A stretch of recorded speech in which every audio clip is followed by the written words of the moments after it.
Greetings, everybody, and greetings to Kathy Harden and me on the Strat-O-Matic Sports Network. Kathy Harden, I'm doing okay. You have warm-up questions. I need to use the lavatory. I need to powder my nose. I'm hoping for a nice leisurely ball game this morning. Can you give me a couple minutes before we get those warm-ups, because I don't want to miss them. I need to go to the lavatory.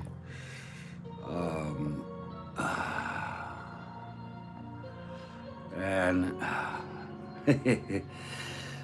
I'm looking for a nice leisurely ball game, folks.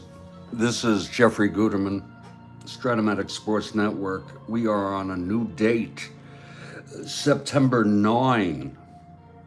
In 1969. We had a lot of two-game series that started on the 8th. This is one of them. It's the second then of a two-game. Dodgers at the Braves.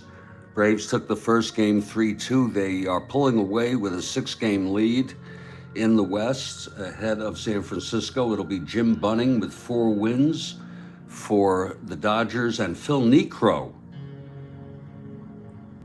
with 20 wins for the Atlanta Braves. And he's behind Marichal, who has 24.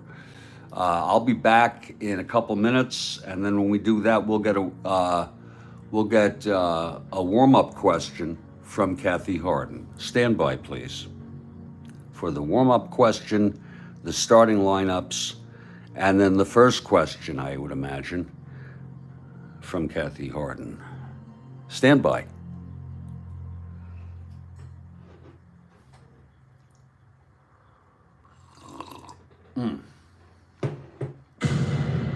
I've almost gone through my first pot of coffee already. Actually, I don't need to use, I do need to use the lavatory.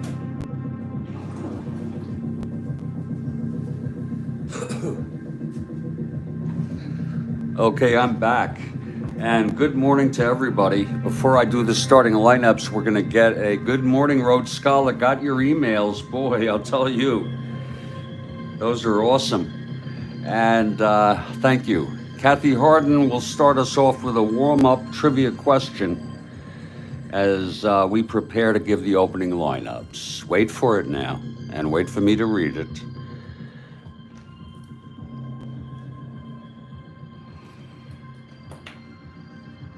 And here it is. In 1970, this player was named Player of the Decade, the 1960s, by the Sporting News.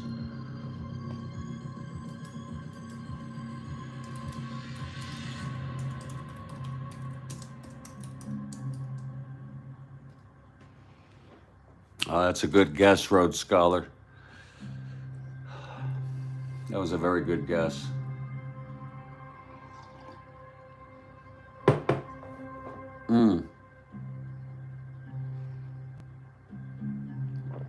I got it. Okay. Thank you, Rod. That was an excellent question. That's a warm-up, folks. That's just a warm-up.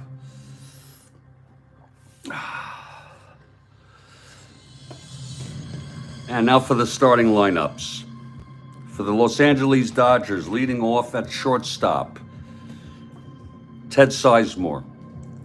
Batting second in left field, Manny Mota. Batting third in center, Willie Davis. Batting cleanup at first base, Wes Parker. Batting fifth in right is Willie Crawford. Batting sixth at third base, Bill Sudakis. Batting seventh and catching, Tom Haller. Batting eighth at third, Jim Lefebvre. And the pitcher, batting ninth, going for his fifth win, right-hander Jim Bunning. For the Atlanta Braves, leading off, the first place Braves, Felipe Alou in center. Batting second, Felix Millan at second base. Batting third, Henry Aaron in right. Batting cleanup back in the lineup, he's had injuries off and on, Rico Carty in left field. Batting fifth, Orlando Cepeda, playing first base. Batting sixth, playing third for the injured Clete Boyer. He'll be back in about 3 days. Bob Aspromonte. Batting seventh at shortstop, Sonny Jackson. Batting eighth, the catcher, Bob Didier. And the pitcher, already with 20 wins, right-hand knuckler, Phil Niekro. And now, before we start the top of the first, we're going for question one from Kathy Harden. Let me read it. And then we'll do it. It's a great part of the game. Kathy takes great effort to develop these questions. Absolutely, Rhodes Scholar. Great matchup.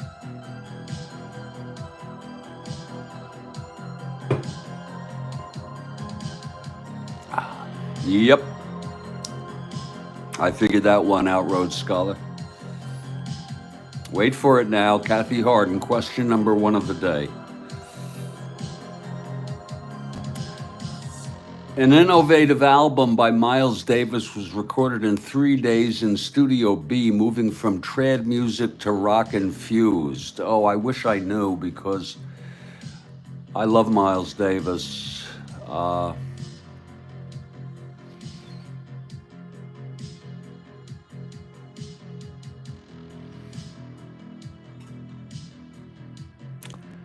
I don't know, because that's a great question. How did you think of that question? I don't see RS.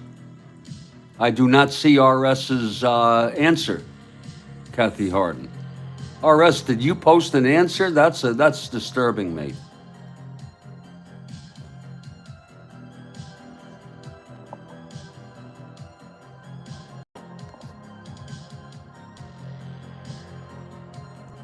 Kathy Harden, I did not even see an answer from Rhodes Scholar. Rhodes Scholar, did you answer that? Why the hell am I seeing it? Maybe she meant for Mays. Oh, this is annoying the shit out of me. Kathy, are you there?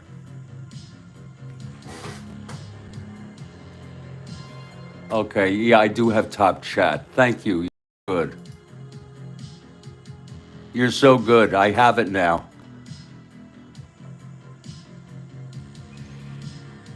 Got it. Thanks, Rhodes Scholar. I moved it to top chat. So, Rhodes Scholar says, bitches brew. Great, great. I moved it to live chat. And in just a minute, we're going to start this ball game, folks. Give me a minute, will you, just to collect myself.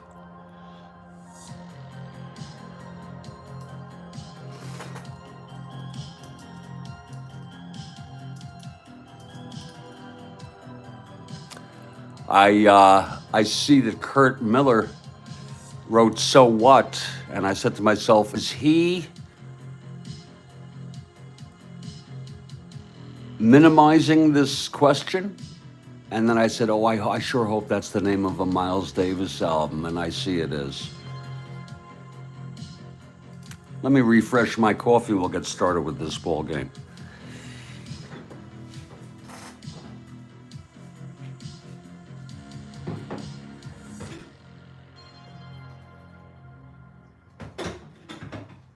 This will definitely be a two-pot game because I am already almost done with my first.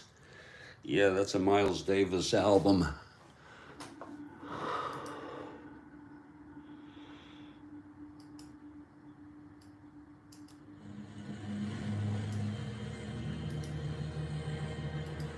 Greetings, everybody, from Studio B in Fort Lauderdale, Florida. Jeffrey Guterman.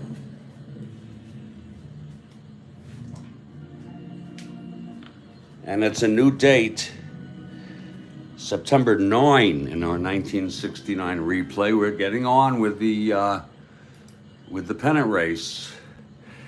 It's the second of a two-game series, Dodgers at the Braves. I'm loaded up with some really nice players.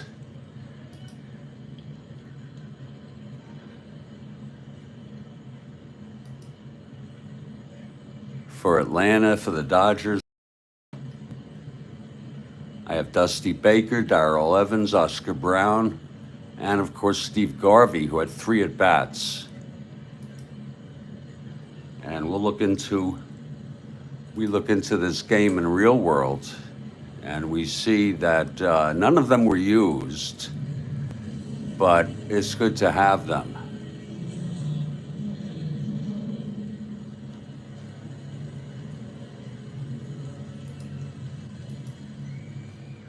And the Atlanta Braves take the field. There's Phil Niekro now. Good morning, JC. Phil Niekro taking his warm-ups, catching him as Didier. Cepeda at first, Mian at second. It's Espremante in for Cletus at third. Sonny Jackson at short. Cardi in left, Felipe in center, and Henry Aaron in right. And leading it off for the Dodgers is Ted Sizemore. Braves won the first of this two-game series 3-2. Braves now have a 6-game lead in the National League West. Niekro is ready. The windup and the pitch to Sizemore. And that is a 5-11. Right-handed, grounds to first X. That'll be for Cepeda, 210.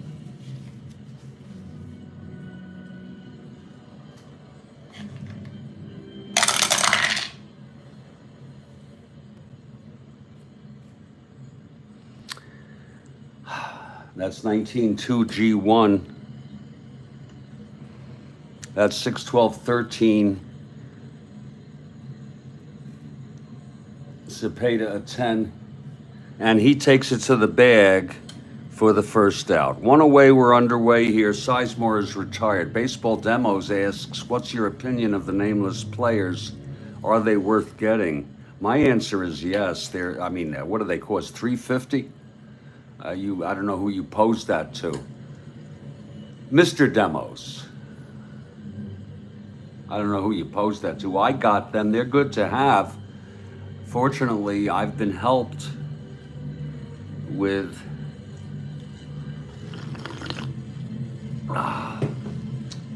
Mr. Scholar sending me by email folks who are not carded.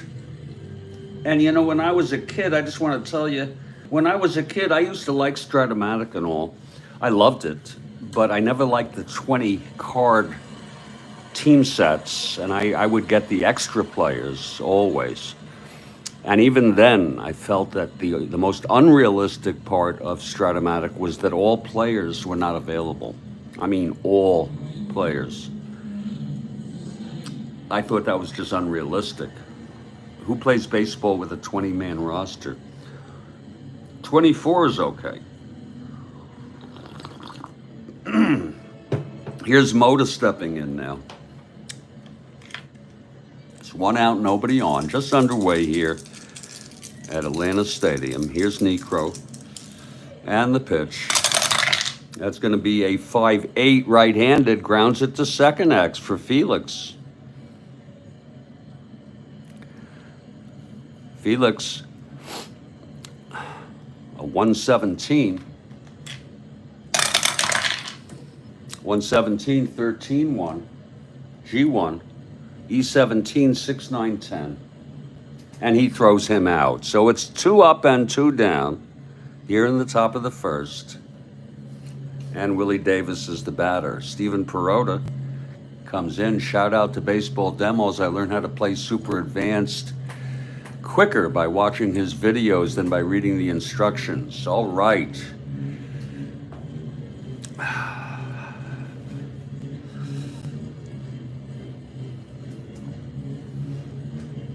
Here's Willie Davis now.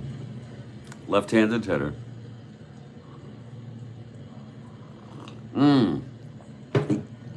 Oh, got it, Kurt Miller. Love, I love his music. And, but I don't know the songs too much. So it's 2 outs, nobody on, top of the first. Necro will face Willie Davis here. Great to be playing this morning. Here's the pitch to Davis. This is 311 right-handed, and he hit him. Necro got a knuckler, got away from him, I think. No one knew where it went, and it hit Davis.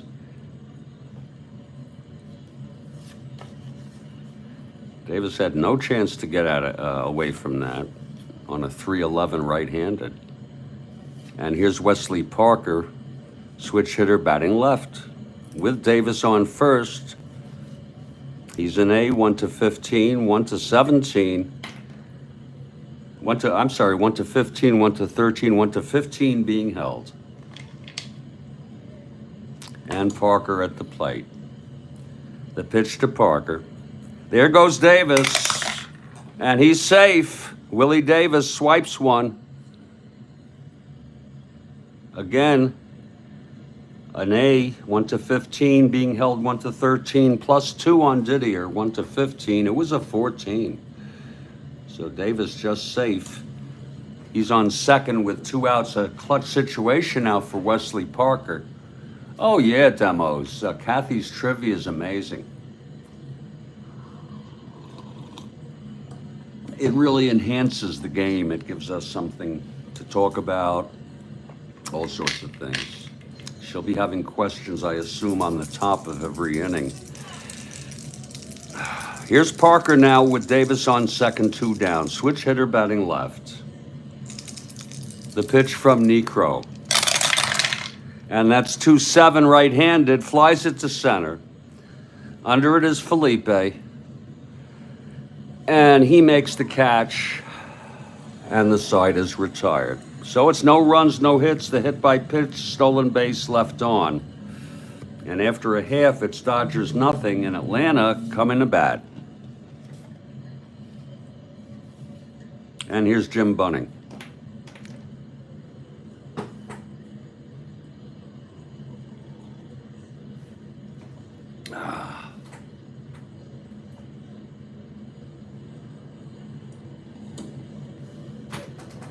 Oh, that's good coffee. Whoa. Lord, that's good. Kathy trivia rocks. Absolutely. Bunning taking his warm-ups. Felipe will lead it off. Bunning is ready.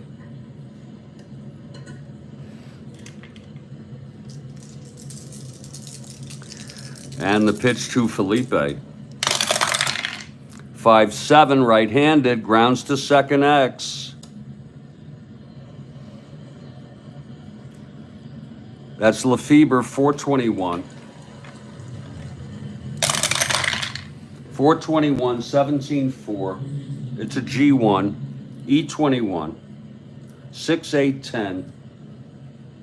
And he throws him out. So Felipe retired. Here's Felix Millan. Beautiful morning for a game of Strat-O-Matic, 1969 baseball.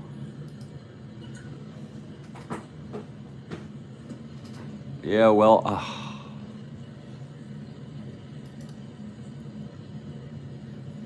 let's check a, no, it's working.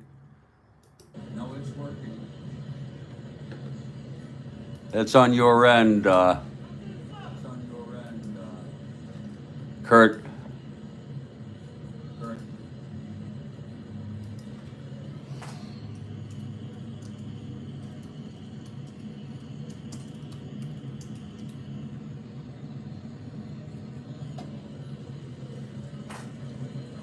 Here's Felix now, 1 out, nobody on. The pitch from Bunning. 310 right-handed, hit him. So we have a hit by pitch of Felix.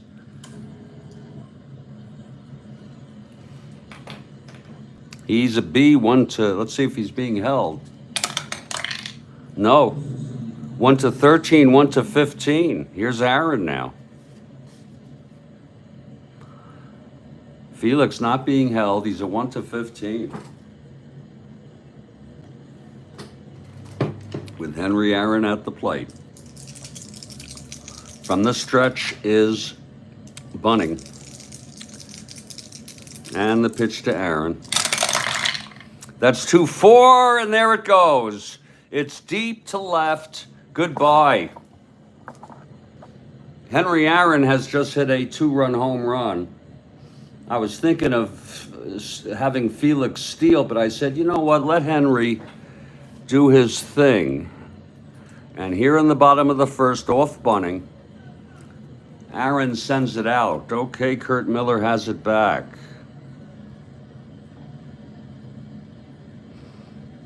If you don't mind, we'll just enter this. Aaron, he's underperforming slightly. He had 44 home runs, real world. 2-run home run here in the bottom of the first.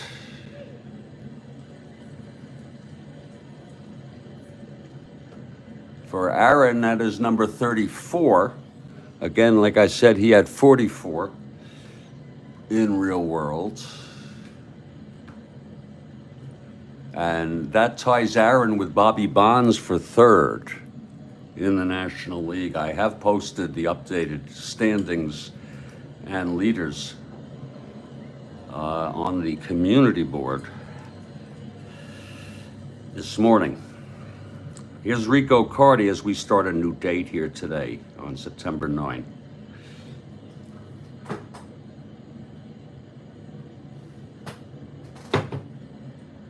Okay, Bunning gets the sign from Haller. Here's the pitch to Rico. That's 6-10. Right-handed, grounds it to short for Sizemore, and he throws it to Parker. 2 outs.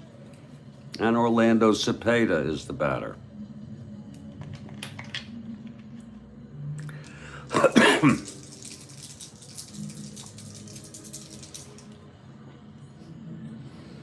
Bunning looks in. He gets the sign from Haller, and here's the pitch to Orlando. That is a 6-5 right-handed, and that's a drive hit out into the gap for a double.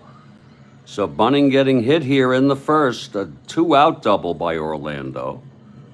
6-5, no diamonds. Look for those diamonds, Guterman. And Bob Aspromonte in for the injured Clete Boyer. He can also play a lot of infield positions, and so, you know, he had 198 at bats. Haven't seen him too much this year. I think we'll be seeing him used at times. Orlando in scoring position, it's 2 outs. This is a clutch situation for Aspromonte now. Bunning has already allowed the 2-run home run to Aaron after Mian was hit by a pitch. The pitch to Aspromonte. And that's 2-11 right-handed, grounds it to short for Sizemore. And he throws it to Parker, and the side is out, but it was 2 runs on 2 hits. A hit by pitch, a 2-run home run by Henry Aaron, his 34th of the year. We've gone 1 inning. And this is a 2-0 ball game.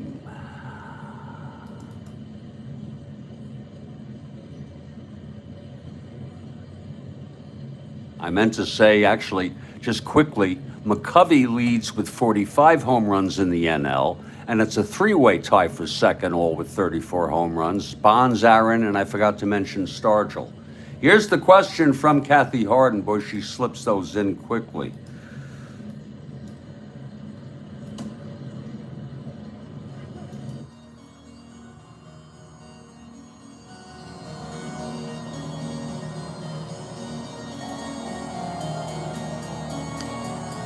This pitcher's no-hitter was broken up by a slow roller to second by Art freaking Shamsky in 1969. Wow.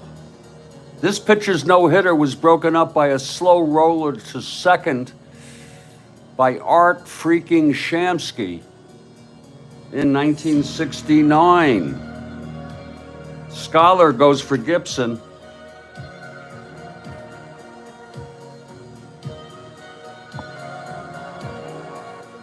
I have no idea.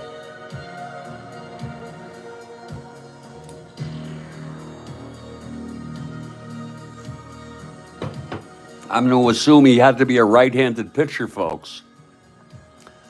If I can throw that in, because Gil rarely used him against left-handers.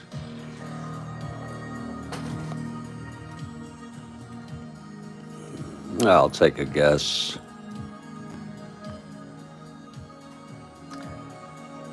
Complete guess.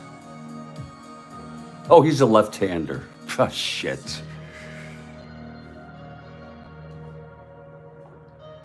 That is such a hard question, Kathy. And that's fine.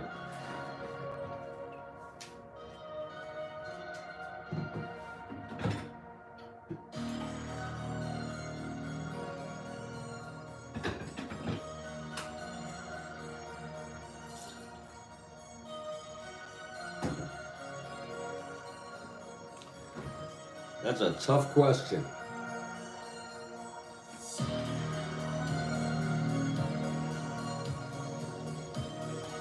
And please, no Googling, people. Please, no Googling. We do this. He died a few days later in a car accident. Oh, we have a hint. Who could that be? Okay.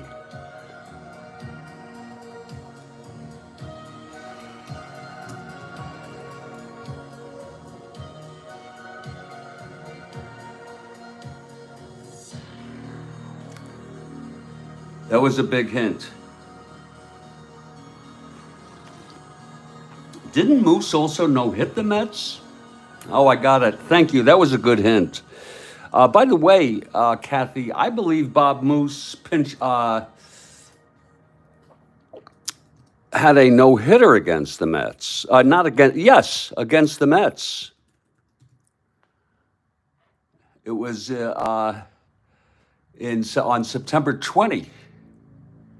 So you're telling me that he also had a no-hitter. I don't know what inning. You didn't mention what inning it was.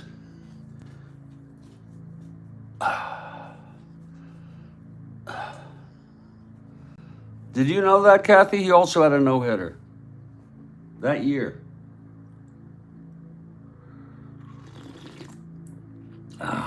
Good question.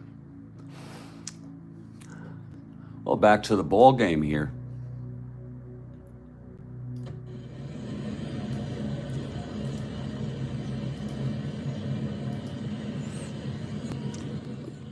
And we're heading to the top of the second. It's a 2-0 ball game. And here's Phil Niekro on the mound.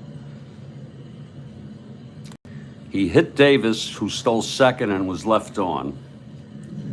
In the first, it's going to be Willie Crawford to lead it off, left-handed hitter.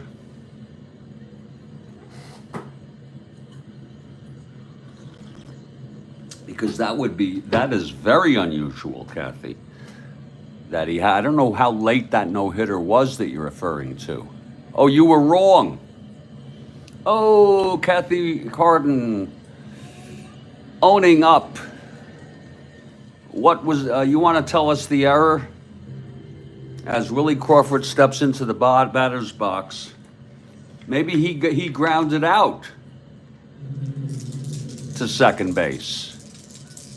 Maybe that was the last out. I'm sure she'll let us know.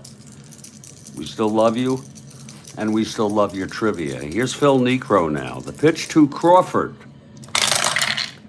And that's 5-6 left-handed. Struck him out on a knuckler. One down. Niekro has a pretty good ratio there.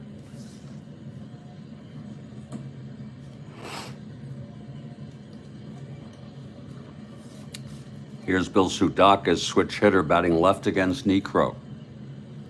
Just a beautiful morning for a game of Strat-O-Matic.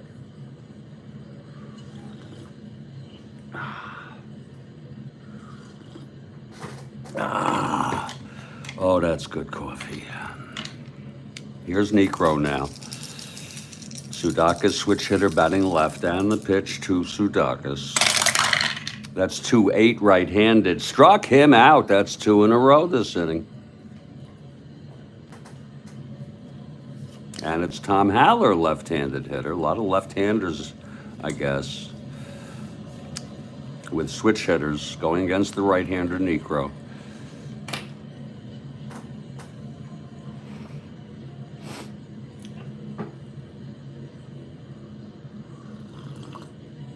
Niekro gets the sign from Didier.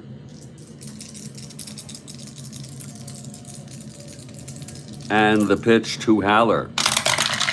That's 4-10 left-handed, grounds to short X. That's going to be for Jackson, a 331. 331, that's 11-3. G2.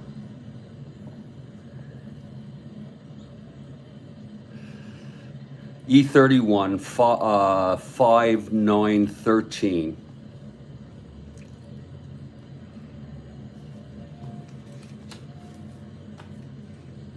And he throws him out, and the side is retired. So it's a 1-2-3 for Niekro. And we're in the middle of the second, and it's 2-0 Braves. Kurt Miller notes, Ted Sizemore won NL Rookie of the Year in '69. Dodger franchise has won 18 Rookie of the Year awards, twice as many as the next teams, the Braves and the Yanks, who had 9 each. That's pretty interesting. That's pretty darn interesting. Name the 18 Rookies of the Year who were Dodgers would be a big, big 18-part question, wouldn't it? We're heading to the bottom of the second. Here's Bunning now. He led up the 2-run home run to Aaron. That's where we stand, 2-0. And Sonny Jackson is the batter. I'm going to say that Jackie Robinson was a Rookie of the Year. I could be wrong.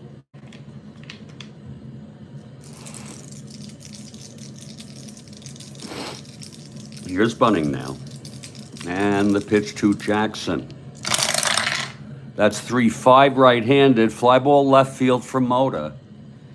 And he makes the catch. It's one away here in the bottom of the second. Enjoying a nice leisurely ball game here. This is the Strat-O-Matic 1969 replay. We hope you'll subscribe and like the broadcasts and come on and participate in the live chat, just if to say hello. We are part of multiple Strat-O-Matic communities here on YouTube. I don't know how active they are on Facebook, but I don't use Facebook. Here comes Didier now. With 1 out, nobody on. Niekro on deck. The pitch from Bunning. That's going to be 3-6 right-handed, and that is a double down the line for Didier. A 1-out double. Didier on second with 1 down.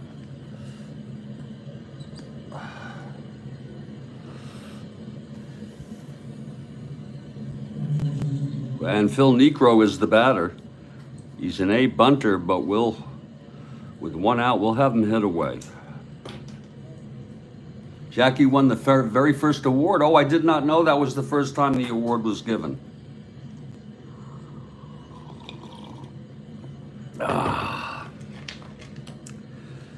Okay, bunting from the stretch with Didier on second, one down. The pitch to Necro. And that is a 2-9, and he struck him out. That's the first for bunting. 2 down, and now Felipe in a clutch situation here. Boy, I'm going through this coffee quick today. I did start an early pot this morning. Caught up on my updates on the standings and leaders, posted them on the community board, spoke to my son, and got all that ready, set up this game. So I guess that makes it. Don Newcomb in 48. I bet you Maury Wills in 59. It's just a guess. I could be wrong. Maybe he didn't play enough, but he was in the World Series. Newcomb was 49. Oh, you had said 48. Here's bunting now. Maybe Felipe Wills in 59.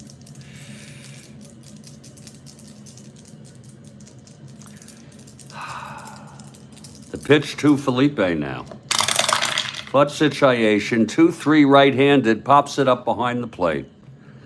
And that's going to be for Haller. And he makes the catch, and the side is retired. No runs, the double by Didier, left on base. We've gone 2. It's a 2-0 ball game. Wait for it now. Joe Black was in 52. He's given all of them to us. And here's the question from Kathy Harden. Wait for it.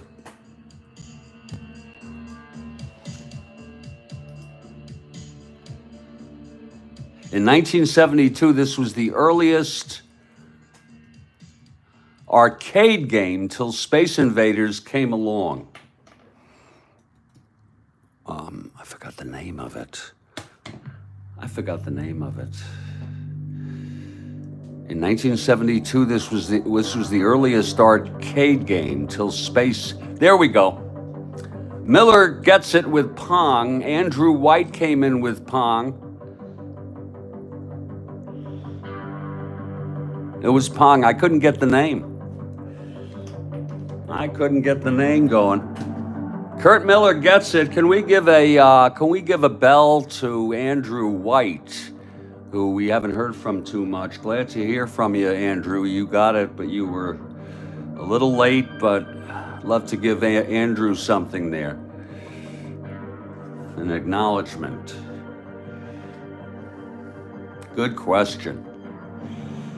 Thank you, Kathy. Thank you. We want to acknowledge everybody here. We'll be heading to the top of the third in just a moment.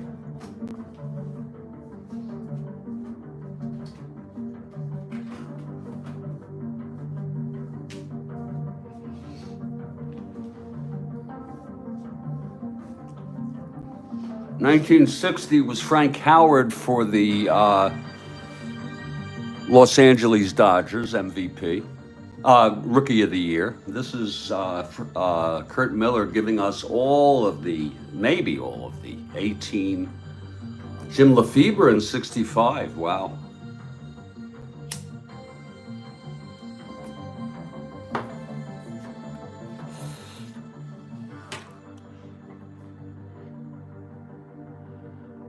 Absolutely, Kathy Harden. Oh, Valenzuela, 81.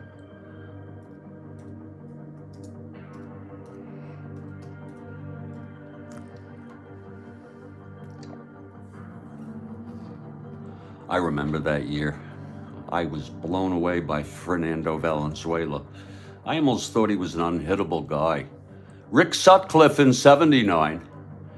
I was working as an assistant manager in a movie theater in Boston.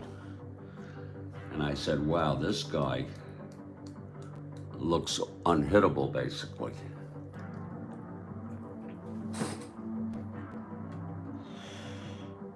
I also thought that Fernando Valenzuela looked a little bit like Babe Ruth, facially.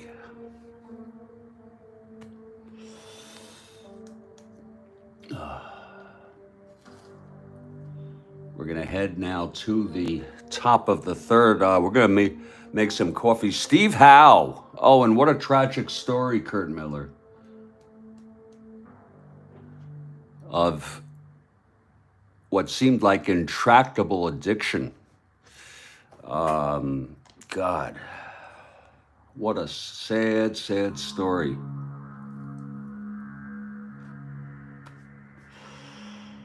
Sad, sad story here. We're heading to the top of the 33rd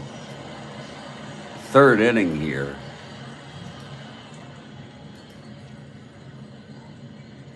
Steve Sachs.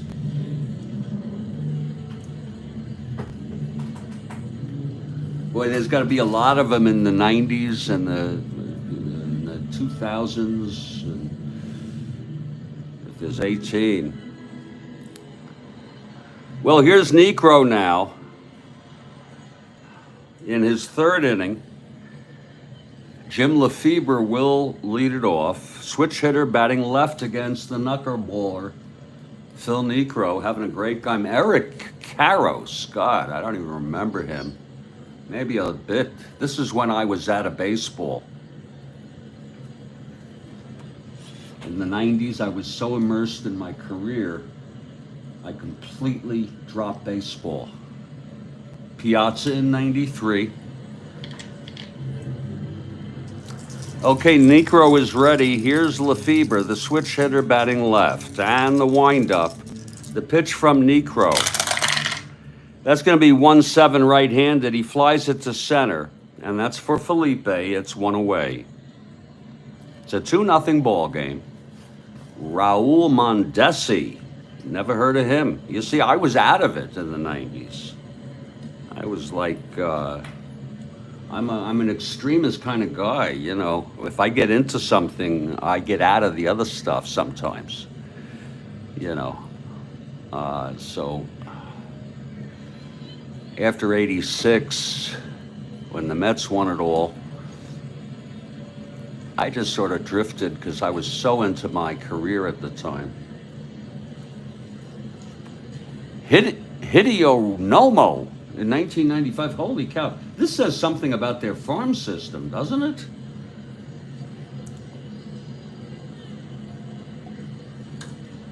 Which Branch Rickey started the tradition, and they seemingly have continued. Here's Bunning now with 1 out, nobody on, facing Necro. The wind up and the pitch. That's 1-10, and he struck him out. That's the third strikeout for Phil Necro. And now Ted Sizemore is the batter. My God, Todd Hollinsworth. I remember him vaguely. 1996, 5th in a row. Holy cow. And look how the Dodgers have won so many divisions in order in the last decade or so.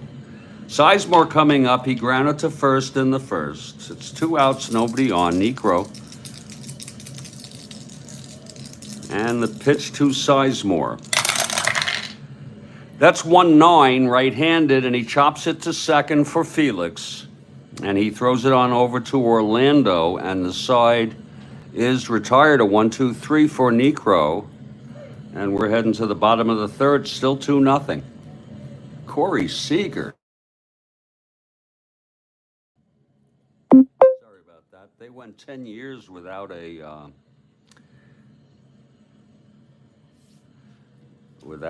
Rookie of the Year. Oh, Cody Bellinger, okay. Is that 18 you've given us? Wow. Here's Bunning now. His third inning.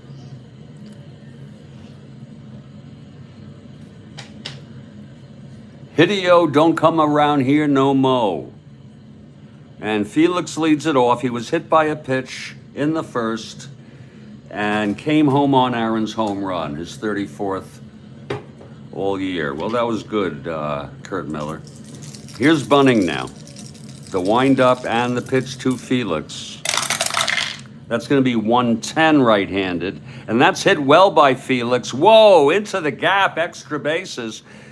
And he's rounding second, and he's coming into third with a leadoff triple off bunting. A leadoff triple. I forgot to put in who was used in real world in this game. Brewer, who pitched last game, only use him if it's at the end, maybe. Mickelson was used, and Necro went all the way, and Atlanta won this 2-1. Felix leads off with a triple, and here's Henry Aaron again.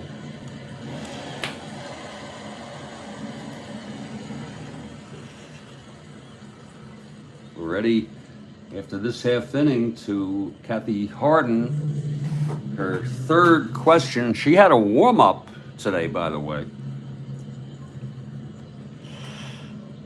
If you scroll on up, I think it's there. I don't know. Sometimes if you come in at a certain point, there isn't the earlier text. Here's Aaron with me on third. No outs. Bunting. And the pitch. 5-4 right-handed. It's a fly to center. Maybe he'll tag. That's going to be for Davis, a 2-8. That'll be a 6-2. F2. Looks like it might be deep enough. That's 3-6-8. He's an E8. It's going to be a clean F2, and Mian tags. So it's a 3-0 ball game. Aaron with his third run batted in. He's knocked in all the runs here. Now it's 1 out, nobody on. And here's Rico Carty.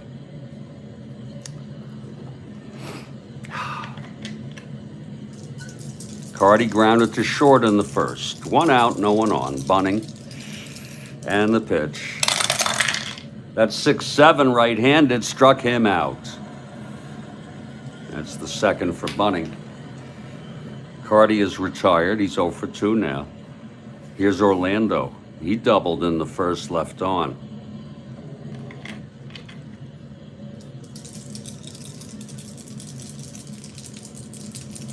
Here's Bunting.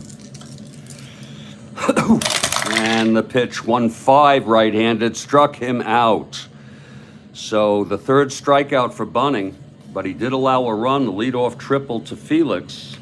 The sacrifice fly by Aaron.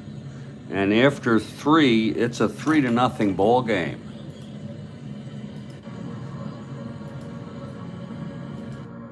This is the Strat-O-Matic Sports Network. I'm Jeffrey Guterman. Kathy Harden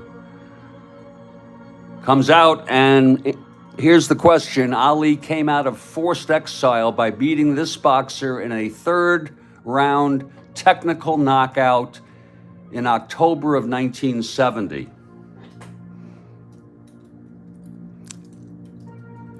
Oh, Perota beats me out to it. And I don't think that was an official bout. I think it was a exhibition. And Mr. Perota gets it again so quick.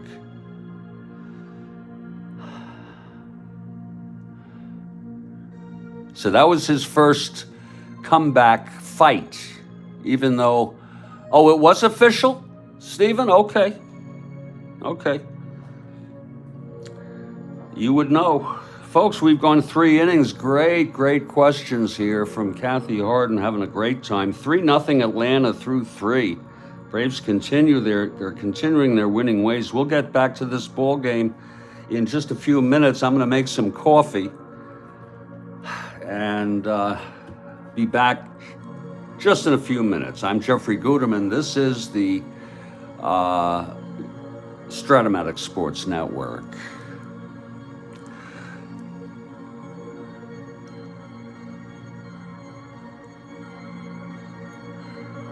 Wow. So you're saying, Kathy, that Jerry Quarry was the only one who was willing to fight Ali at that time, and do you know why others resisted? Is it because they thought he was too good, that he had I think they would wrongly say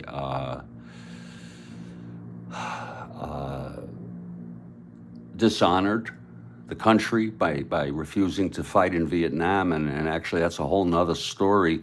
After the long-haired, smelly hippies were protesting Vietnam quite visibly, finally an icon of masculinity came out to refuse to fight in Vietnam. And I thought it was, I think he has more integrity. He gave up his name, he gave up his belt, all for what he believed in. And he even threw his gold medal in a river. And then the Olympic Committee gave one back to him. Now that's integrity. I'll be back in a few minutes making some coffee here.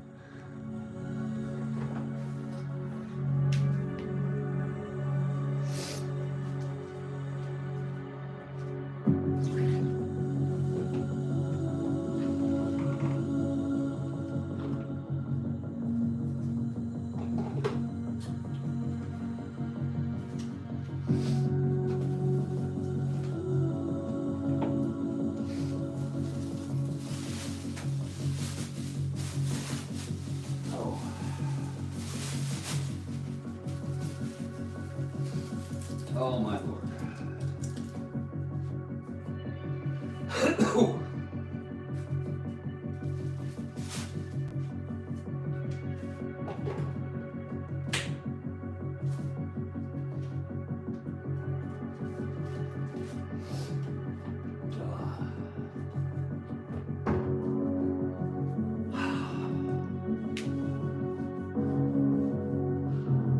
Oh, my. Al McBean has died.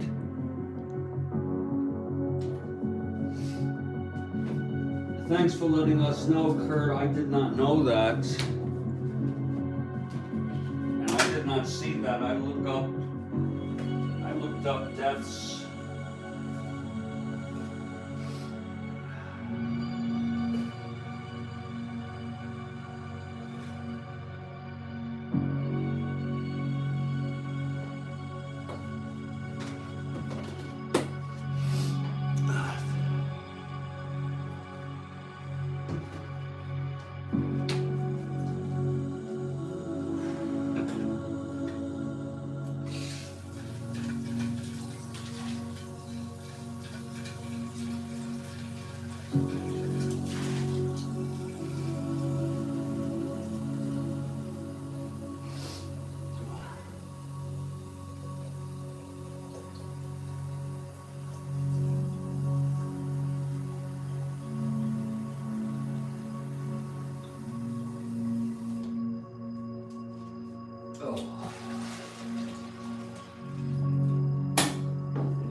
Okay, the coffee is brewing. We're going to get back to this ball game in just a moment.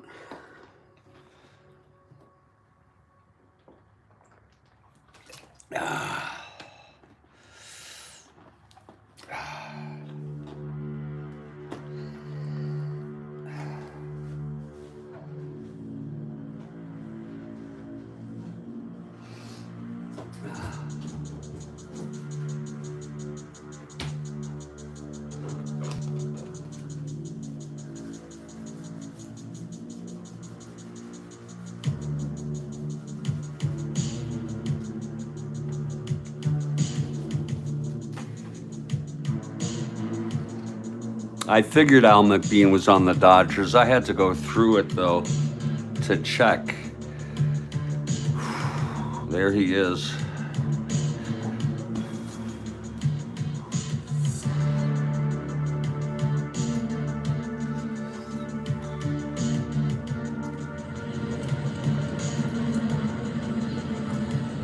Hey everybody, Jeffrey Guterman. We're in Studio B here in Fort Lauderdale. Still cool weather here in Fort Lauderdale. Enjoying a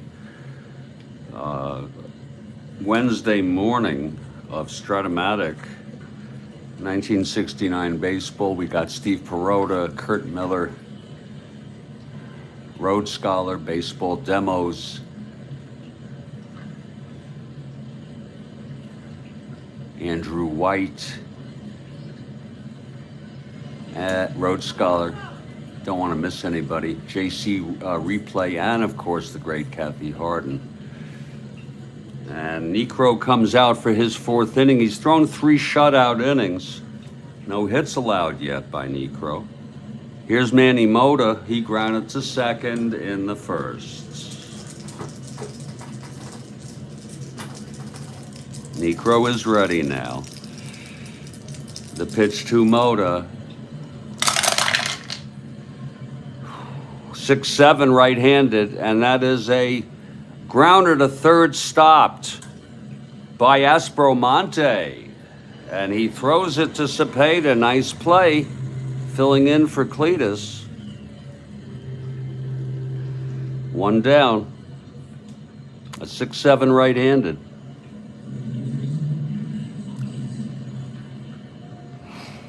And here's Willie Davis.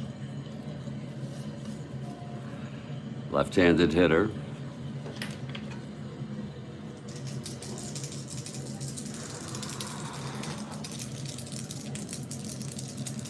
Necro. And the pitch, that's 5-5 left-handed, and it's a chopper to second for Felix. And he throws it on to Orlando, 2 away. And Wes Parker, switch hitter, batting left. Parker flew to center in the first. 3-0 Atlanta, top of the fourth. Dodgers batting. This is the second of a 2. Atlanta took the first one 3-2. We're in our first game of September 9, 1969 replay. Here's the pitch to Parker. That's 1-5 right-handed, and that's a fly ball to left for Rico. And Rico gets under that, makes the catch, and that's a 1-2-3 inning for Necro. And we're heading to the bottom of the fourth. And here's Bunning. He's allowed 3 runs in 3 innings. His endurance is the 7th. Necro's is the 9th. Here's Strat-O-Matic to lead it off. Bunning into his windup, and the pitch to Strat-O-Matic. That's going to be 6-7 right-handed, and he struck him out. That's 3 in a row. 3 strikeouts in order, carrying over from the 3rd inning. He's got 4 now. 1 down.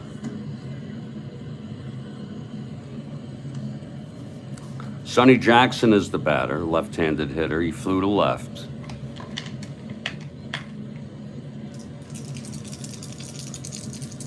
Bunning, the windup, the pitch to Jackson, 2-4 right-handed, and he walked him. Jackson is on. Angelo Dundee died in 2012. He was 90 years old. What a long life. Sonny Jackson draws a base on balls from Bunning.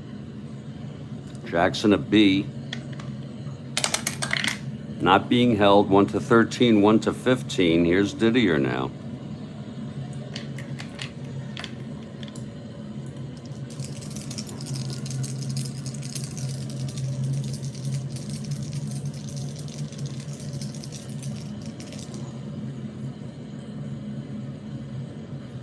Now, are you giving us a new question, Kathy? Did I miss? Is that a question? Attends 3 days when that caused a man to say, here's the pitch to Didier. She's just popping it in. 3-4, and it grounds to third, forcing Jackson. It's 2 outs, and Didier is on first. Oh, no problem, Kathy Harden. We'll let it go. We'll see if anyone wants to jump on it. But I'm saying, what's the question, though? Maybe you could rephrase it. Yeah, Jim Bunning was a...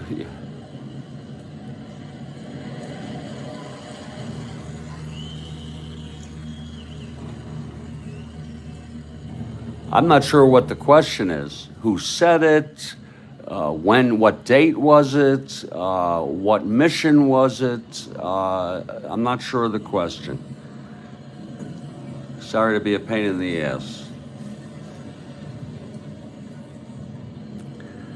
2 outs now. Didier is on first. You do a different question. She'll do a different question. It was Apollo 13. I don't know who said it. Here's Bunning now. And the pitch to Necro. And that's 3-9, and he struck him out. That's the 5th for Bunning. The side is retired. No runs, no hits. The walk to Jackson. Forced and left on base. We've gone 4. It's a 3-0 ball game. I'm going to get my coffee. And we're looking for another question from Kathy Harden. Wait for it now.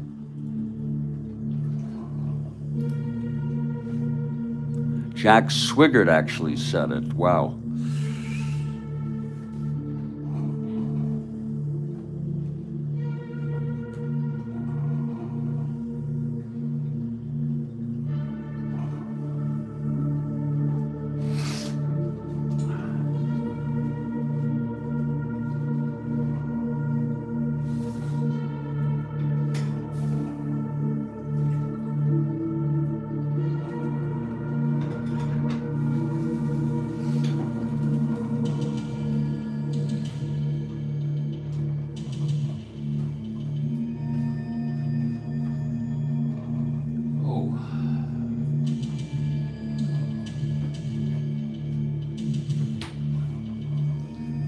My second pot of coffee already. Here it is from Kathy Harden. In 1970, a musical event in England drew a record crowd between 600 and 700,000 people. Whoa, Kurt Miller, so quickly, Isle of Wight. Boy, I had no clue. Rhodes Scholar comes in Isle of Wight.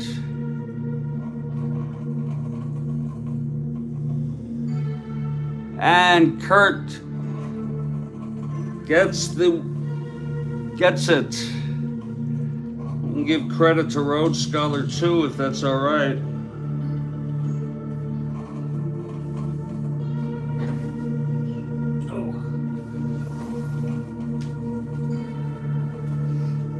Rhodes Scholar also coming in there. Oh, Kathy Harden is so generous. So generous.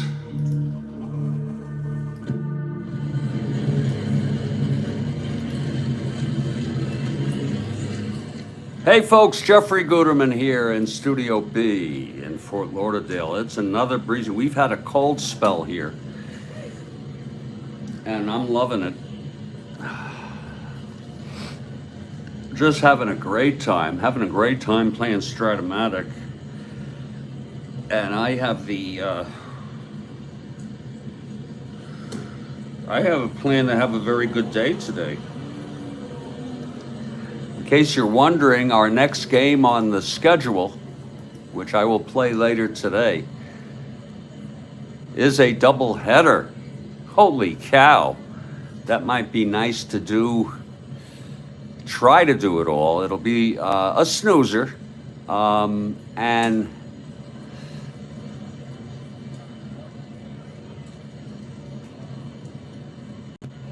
it's a 2-game series. It's just this doubleheader. It's the Senators at the Orioles.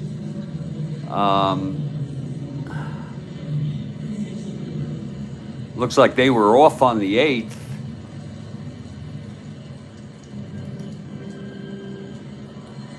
It's going to be Cisco Carlos for the Senators and Mike Cuellar for the Orioles in the first game. Both carded. Joe Coleman for the Senators and Tom Phoebus for the Orioles in the second game.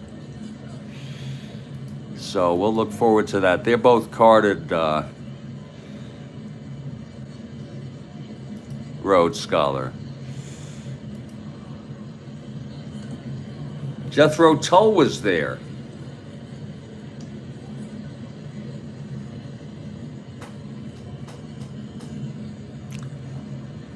Oh, okay, if Steve is here, yeah. Really?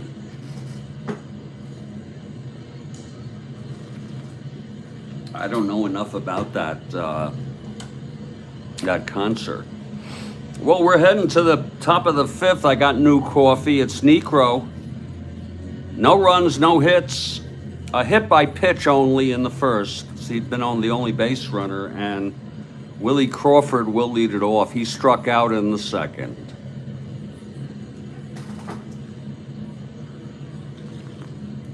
We're in the top of the fifth, 3-0 Braves. And here's Necro now. And the pitch to Crawford.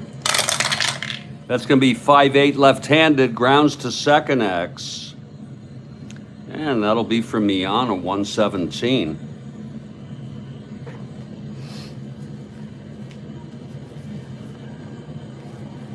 (16-1), that's a G1. 6-11, 12, 13, E17, and he throws him out. That's one away. Necro's so tough today. Davis, Miles Davis, Kurt Miller Notes played there. Did the Stones play there? I would guess they would play there. Here's Bill Soudakis.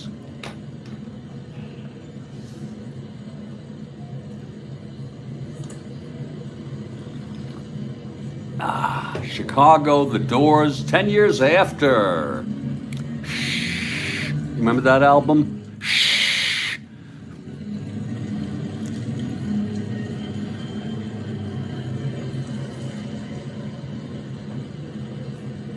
Okay, Soudakis now, switch hitter, batting left against Necro.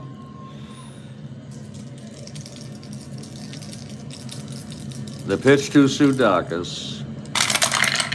That's 6-6, switch hitter batting left, and that is a fly ball to center. Running for it is Felipe, and he makes a running catch. It's 2 away. That was a 6-6, switch hitter batting left. No diamonds. Look for those diamonds. Hendricks was there, The Who were there, Rory Gallagher, everyone but the Stones. Yeah, I remember hearing about Hendricks at Isle of Wight. Was Dylan there?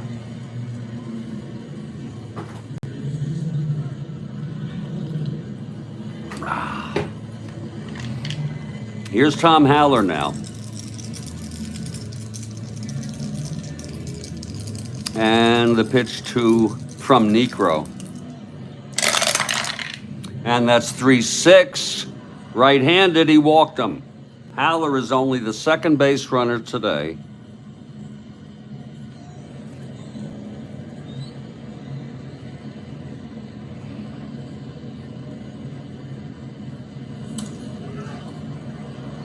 A 3-6 right-handed. Haller on first, 2 down. Here's Lefebvre.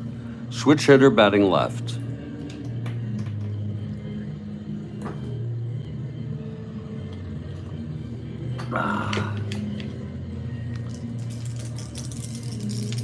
Necro from the stretch. Sly was there, Joni was there, Joan Baez was there. Quite a lineup. Here's the pitch to Lefebvre. And that is a 3-6.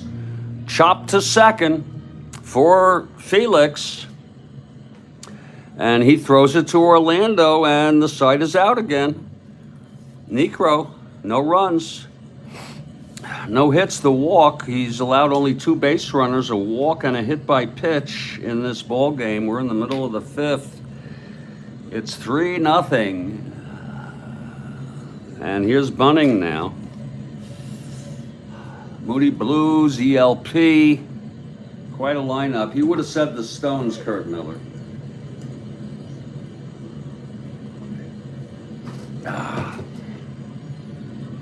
It's going to be the top of the Braves order here. Bunning in his 5th inning. He's allowed 3 runs in 4.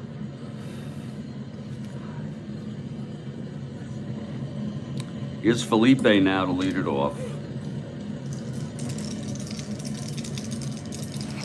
Bunning, the windup, and the pitch to Felipe. That's 5-8 right-handed, fly ball right for Crawford.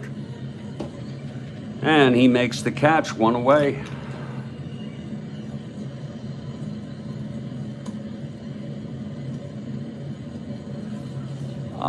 Baseball demos, I think the answer to that is it was a no-hitter.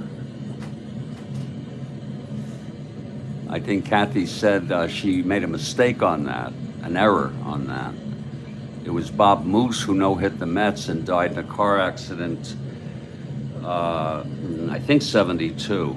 Felix was hit by a pitch, scored on Aaron's home run in the first, led off the third with a triple brought home by Aaron with a sacrifice fly. Dave Bromberg, oh, you remember Dave Bromberg?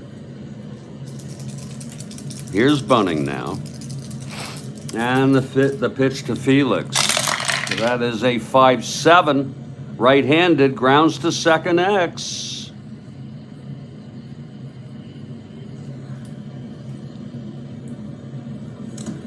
That's for Lefebvre, 421. Oh, Chris Christopherson. 421, uh-oh, 4-4. That's going to be an S2, E21, 5-9-11. And it is a base hit. A one-out single by Felix. He's 2 for 2 now.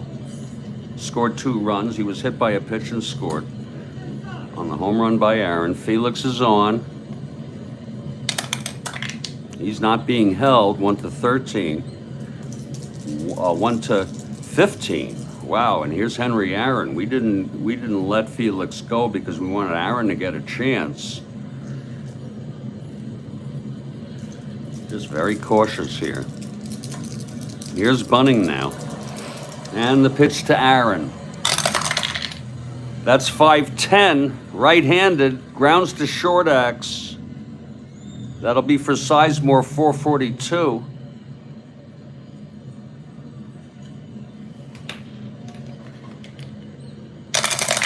.442, 9-4. G3 pound if held. He's not being held. 6-11-13, E42. Woo. And that's going to be a G3 with a runner on first, who will go to second, and Sizemore throws Aaron out. Felix advances.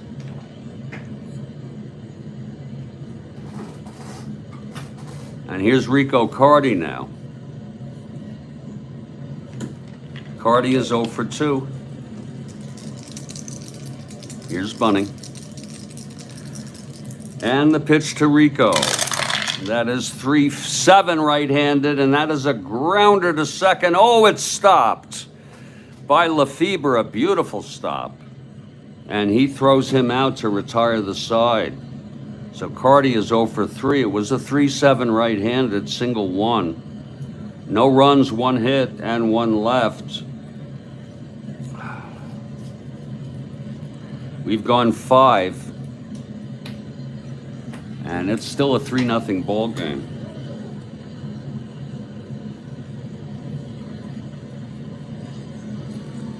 Tony Gonzalez is coming in to play left field for the Atlanta Braves. How do you like that? Tony Gonzalez to replace Rico Carty in left field now. Seems a little premature to save the no-hitter, but whatever. It's their call. Gonzalez now in left field. And here's Phil Niekro. Bunning will hit. Bunning's first endurance is the 7th. Oh, we have a question. We have a question from Kathy Harden before we go on.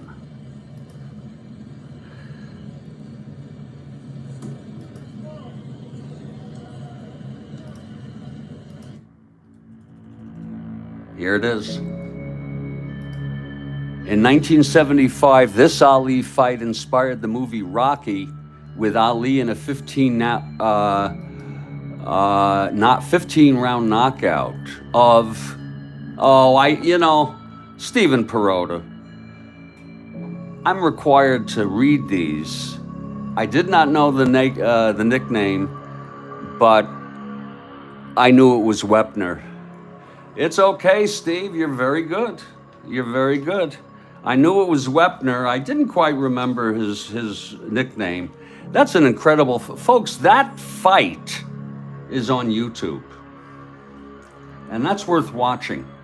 He was amazing, Wepner. The punishment he took, how he would not go down. And I have a friend on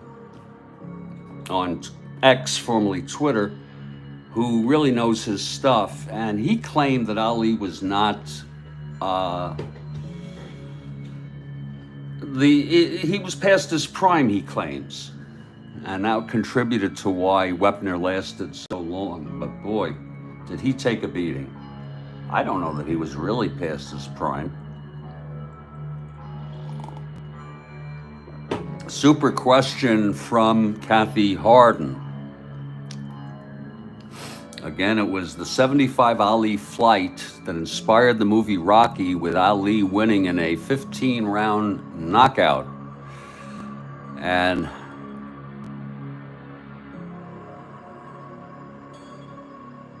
oh my God. Wepner versus Liston.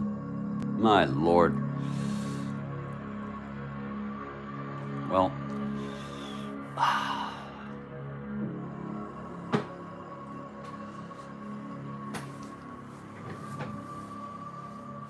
and I don't know if he died recently, but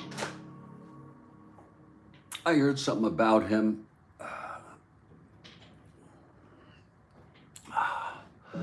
Let's get back to this ball game. Folks, it's Jeffrey Guterman, Studio B here.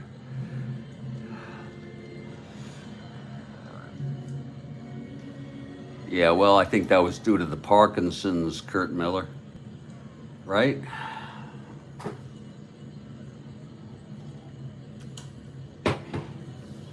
Kurt Miller notes that Ali had a hard time lighting that Olympic flame.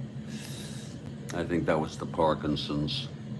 We've gone 5 innings. It's 3-0. Tony Gonzalez is now playing left field for the Atlanta Braves, and will bat in the 4th spot for Cardi.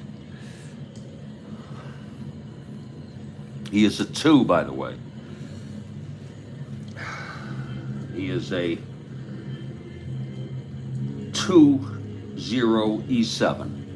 2-0 arm E7. And it's going to be Necro coming out.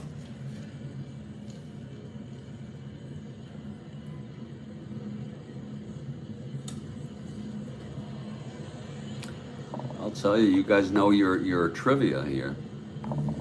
Here's Necro on the mound. No hits allowed through 5. He has walked a batter and hit a batter. And those have been all the base runners. And Bunning will hit here in the bottom of the 6th with the score 3-0. Okay, Necro is ready. The windup and the pitch to Bunning. That's 3-7, and he grounds it to second. And Felix handles it 1 away. And now Ted Sizemore is the batter. Just a beautiful, beautiful morning here in Studio B. Nice and cool. Sizemore 0 for 2. Here's Necro now. And the pitch to Sizemore. That's 3-5 right-handed. He walked him. So that's the 3rd base runner in the ball game. Sizemore on first, 1 out, and Manny Mota 0 for 2.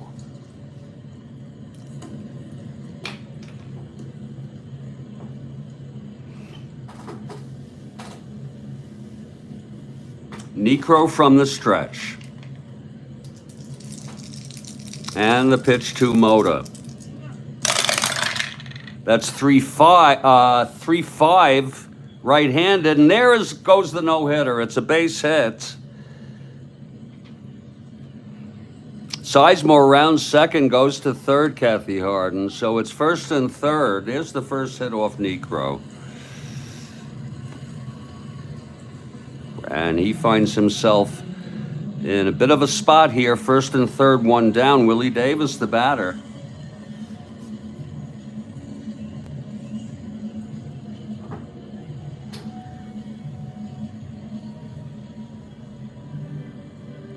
Oh, Steven, don't worry about it. Don't worry about it. It's all in jest.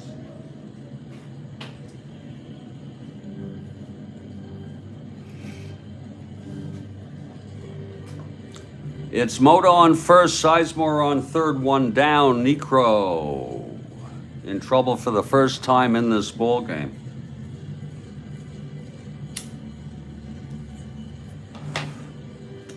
Mota with the first hit of the game. From the stretch is Necro. And the pitch to Davis. That's 1-5, and that's going to be a base hit. No diamonds. Sizemore scores. Mota goes to second.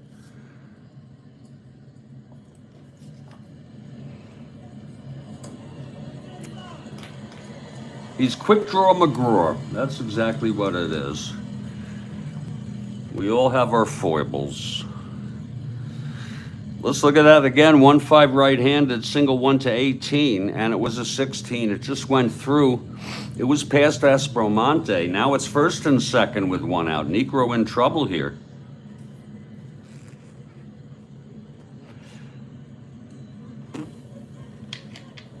Here's Pretty Boy Parker now. Davis on first is the tying run. Parker the go-ahead run at the plate. Here's Necro now. And the pitch to Parker. That's 4-7, switch hitter batting left, and he struck him out. Oh, a big one for Necro. His fourth of the game, it's 2 away. Pretty Boy goes down swinging on a 4-7, left-handed. And it's up to Willie Crawford in a clutch situation.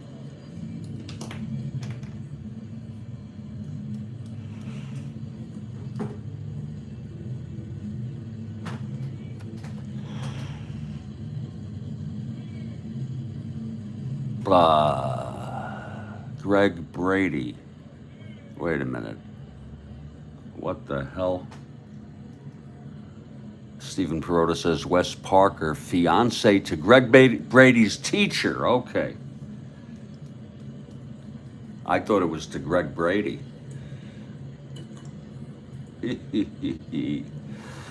Oh, Lord. Even though today that could happen, but they wouldn't put that on the Brady Bunch in the 70s.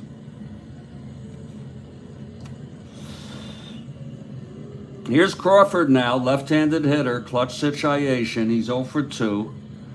Davis on first, Mota on second, 1 in already. Necro now.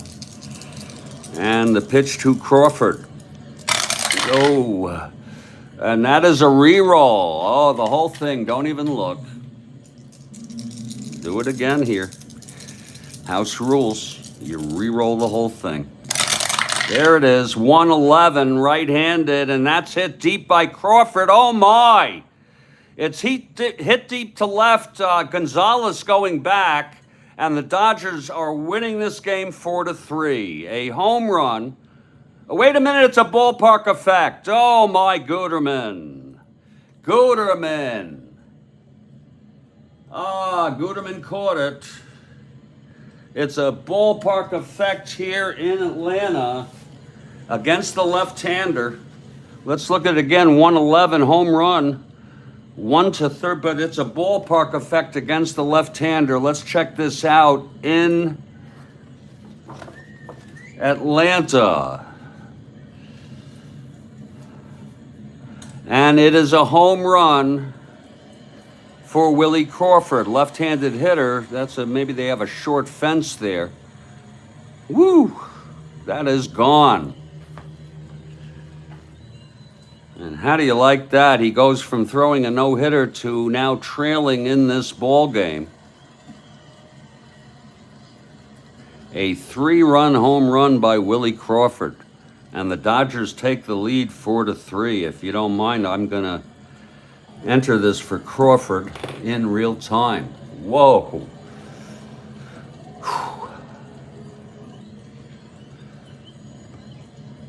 Off of Necro.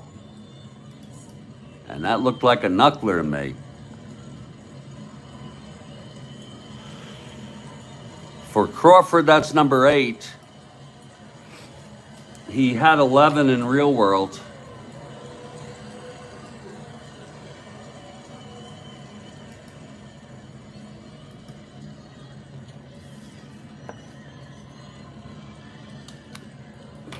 Four runs in this inning. The pitching coach is out to talk to Phil Necro. We'll see if they're going to keep him in. They're going to talk to him.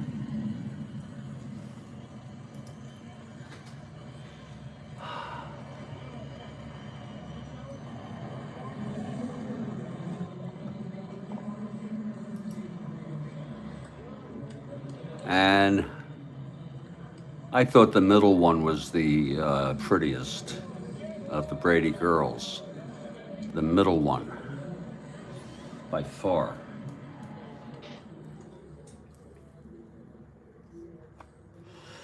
And all of a sudden, what a change in this game. What a change.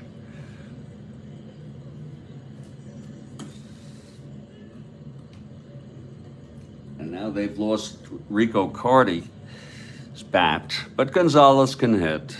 That was a kind of a premature move by the Atlanta Braves manager. It's going to be Bill Sudakis. Necro, they're keeping him in, 2 outs, nobody on. 4 big runs here for the Dodgers.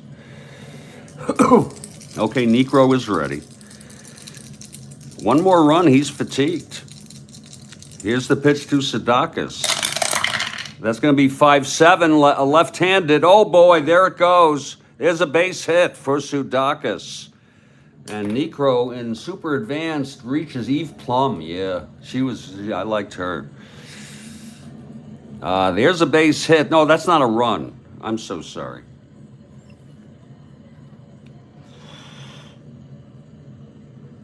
And they're going to stay with Necro, believe it or not. Here's Haller. See if he can get 1 more out here. There's action in the Braves bullpen. Here's Necro. And the pitch to Haller. That is a 6-7 left-handed single 1-12. It's a base hit. First and second, that's it for Phil Necro. Knocked out. We were patient. He pitched 5 2/3. Knocked out of here. And he's the loser of record. Wow. Allowed 5 hits all this inning. He walked 2, hit 1, struck out 4, has allowed 4 runs, and he's responsible for first and second with 2 outs. Let's see who's coming in. Upshaw pitched last game. And it's a little early for him anyway. Pappas came in last game, but we're going to see who else is available. Everyone else is pretty rested. Maureen McCormick was not my type, Kurt Miller. Sorry, Kathy. So sorry.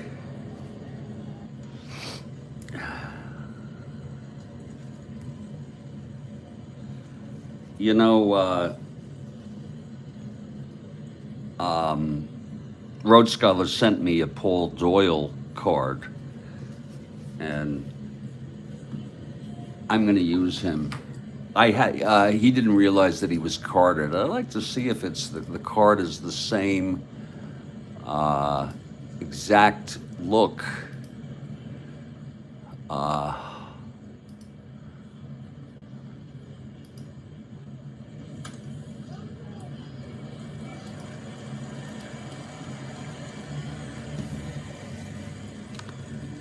yes, it is. I'm looking. It's the exact card. That's cool. That just gives us a sense of confidence in that card viewer. So Paul Doyle out taking his warm-ups. What a shift here. Necro now the loser of record. Doyle comes in.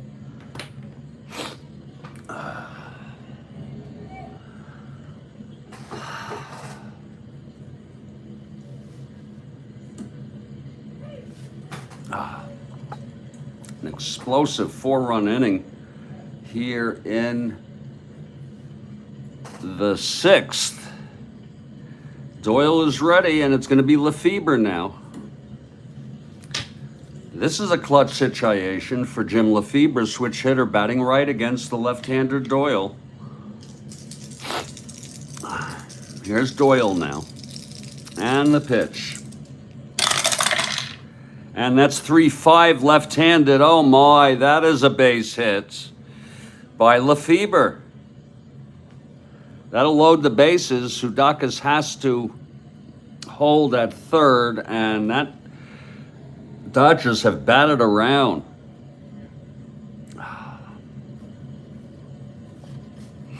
And here's Jim Bunning, suddenly the winner of record in this ball game. Erin Moran played Joni Cunningham. You know, it's sad what happened to her. You know, you look at what happened to her in real world after that Happy Days. Okay, Doyle trying to finish this up finally. Bunning at the plate. And the pitch to Doyle, from Doyle. And that is a 4-7 right-handed. Oh, that is a liner to third, caught by Strat-O-Matic to finally end the inning. And what an inning it was. Those knucklers hung. And then when he threw the fastball, they were ready for it. We're in the middle of the 6th. It's 4-3 Dodgers. What a turnaround. Doyle finally gets out of it. But of course, these Braves have big bats. It's going to be Bunning on the mound. Now the winner of record here. And Orlando will lead it off. It'll be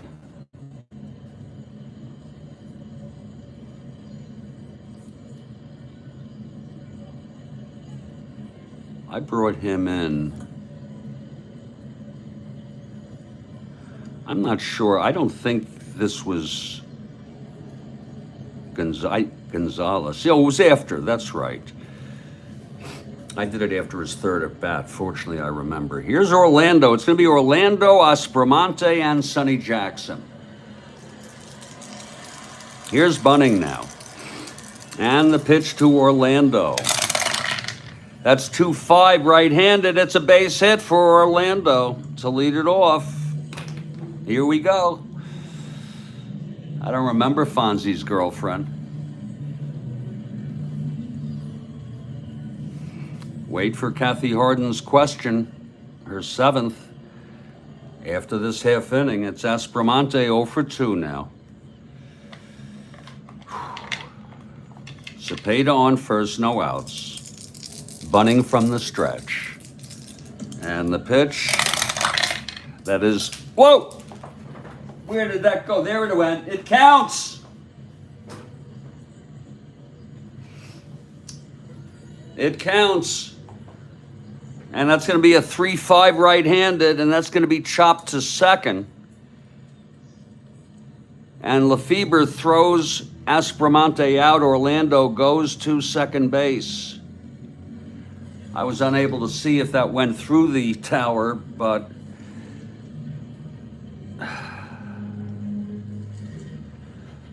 I could do a replay. Let me do a replay to make sure. Folks, we're in replay mode. I am so sorry, but I'm pretty obsessive about this kind of stuff.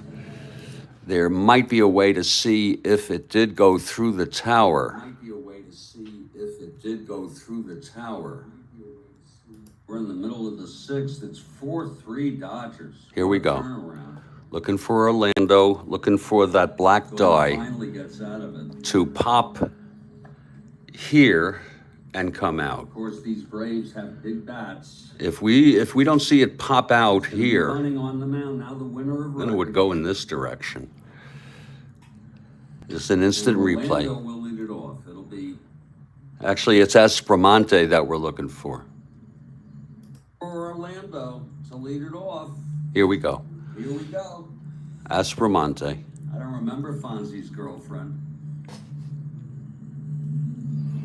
It's a tough call. Wait for Kathy Harden's question. Her seventh. After this half inning, it's Espremonte 0 for 2 now. Cepeda on first, no outs. Bunting from the stretch. And the pitch. I see that. Look at that. Do you see that black die right over here? That thing did go through.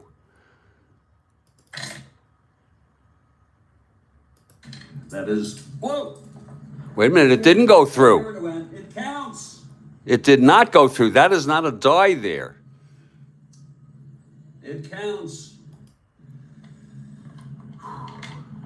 Let's look at it again. On first, no outs. Bunting from the stretch. And the pitch. Only one black die went through. The two landed on the floor, but it did not go through the tower. So we're going to do a re-roll on that. Not wanting to, give any team favorites here. Hey guys, here's 3 perfect fits for me. So we're going to have Espremonte a re-roll. I know you say Rhodes Scholar doesn't like to quibble, but, when you have an opportunity to recheck, I think it's worth it. So, and I don't think that's quibbling. So we're going to redo it. Ignore this right here.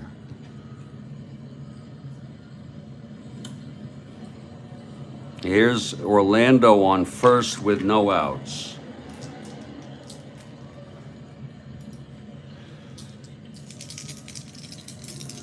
Bunting from the stretch. The pitch to Espremonte. Whoa! Now that went through and it counts. That frickin' went through. And it counts. We'll look a re-roll on that too. 6'8", right-handed. And he walked him. Whoa, just coincidentally. He walked him. Let's check it out again, folks. I am so sorry, but it's just a coincidence. We're going to do a replay on this.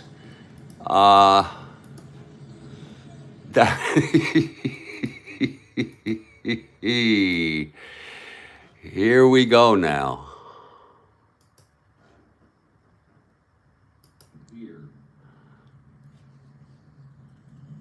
Here's the replay on that one. Here's Orlando on first with no outs. That white die went through. That's a real coincidence. That twice it didn't go through. Bunting from the stretch. The pitch to Espremonte. Oh. That's Espremonte. That went through and it counts. That freaking went through. Oh, Lord. And it counts. We'll look a re-roll on that too. 6'8", right-handed. And he walked. I don't think that one went through either. I'm using my best judgment here. So we're going to have to do it a third time here. Espremonte. Lord. I might change this rule to allow it. If it doesn't go through, I'm going to have to think about that. But this is getting a little bit weird. So let's do it one more time for Strat-O-Matic.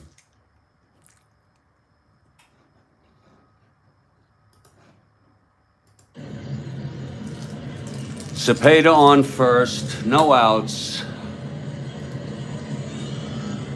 Very controversial. The pitch to Strat-O-Matic.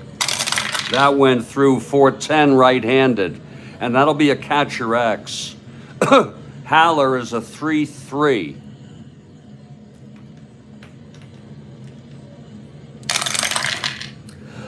And we did this in good faith. It's a 3-3, 12-3.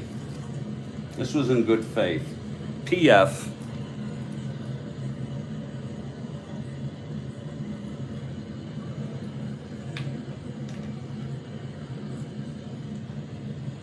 No problem, baseball demos. I appreciate you being here. That's going to be a 6-8-9 with Haller, an E3. And that's going to be a clean PF.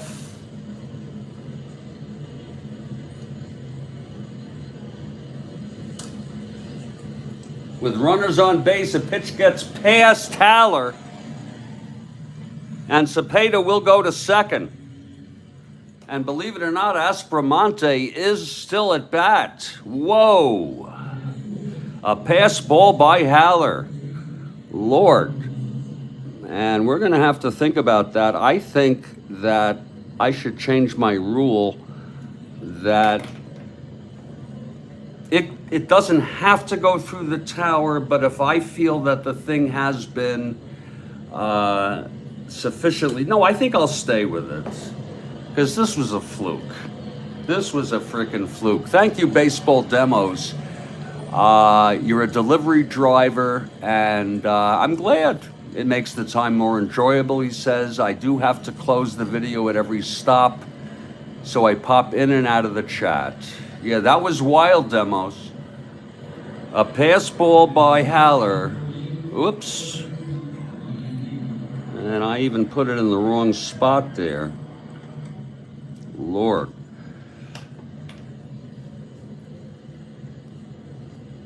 What the hell does that mean? Up here.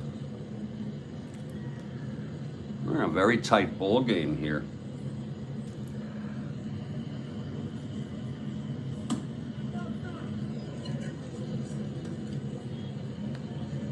Okay, Strat-O-Matic now legitimately, I mean completely, still at the plate after the pass ball by Haller. Here's bunting now.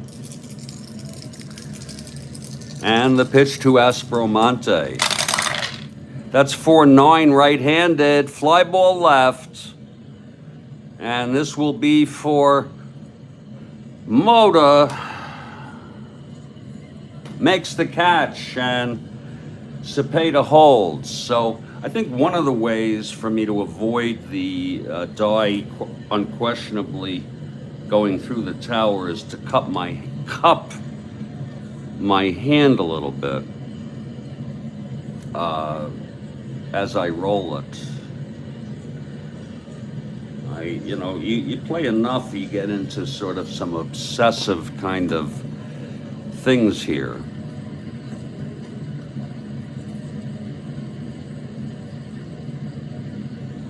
So that's one out. And when I say cup it, I'm talking about... Now this will not count. This is not a counted roll. I say something like this.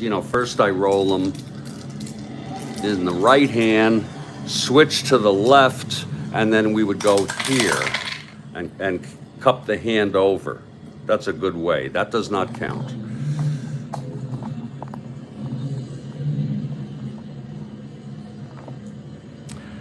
So Cepeda in scoring position, you put Felt on the stairs to deaden the roll a little. That might be good. I should clean that, by the way. There's an awful lot of crap in there, but I think it adds character.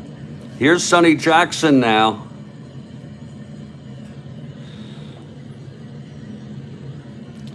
Jackson flew to left and walked.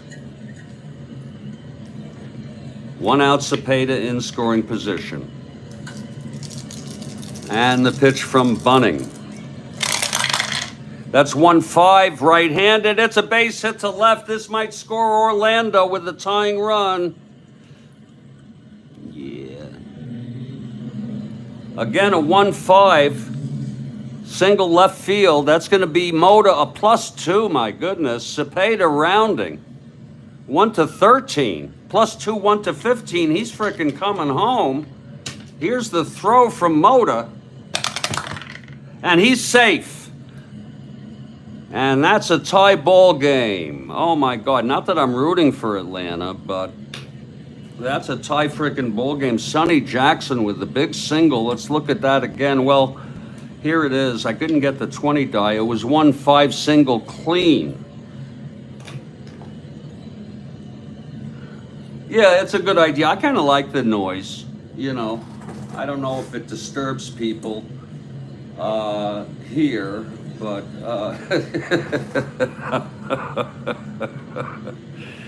oh my, Kurt Miller, Inger Stevens, and I hope Kathy doesn't mind. She says she's fine with it. She's one of the most beautiful women who ever lived. She was so good in the Twilight Zone. And Kurt, do you want to tell us the tragedy of Inger Stevens? So it's still only 1 out, and Bob Didier is the batter. Bunning's first endurance is the 7th. Didier is switch hitter. Doyle has come out to the batter. There'll be a hitter for Doyle. There's action in the Atlanta bullpen. Lord.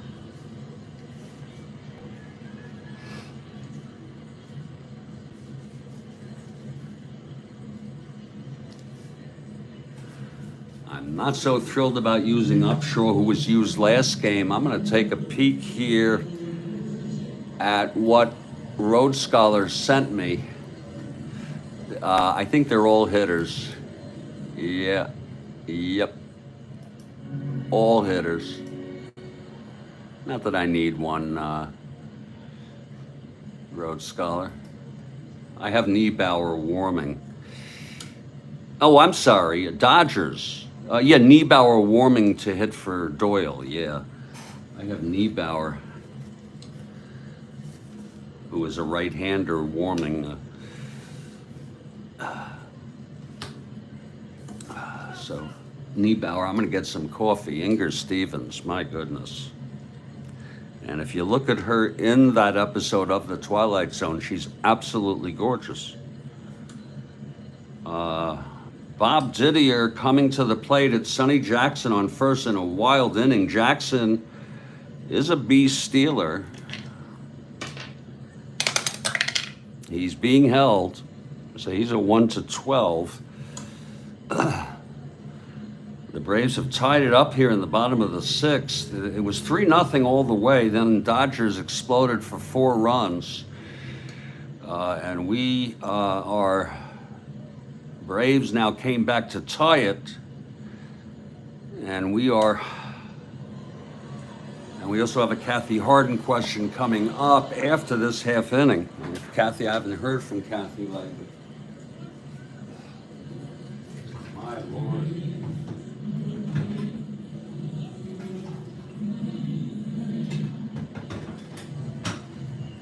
Poor Inger Stevens.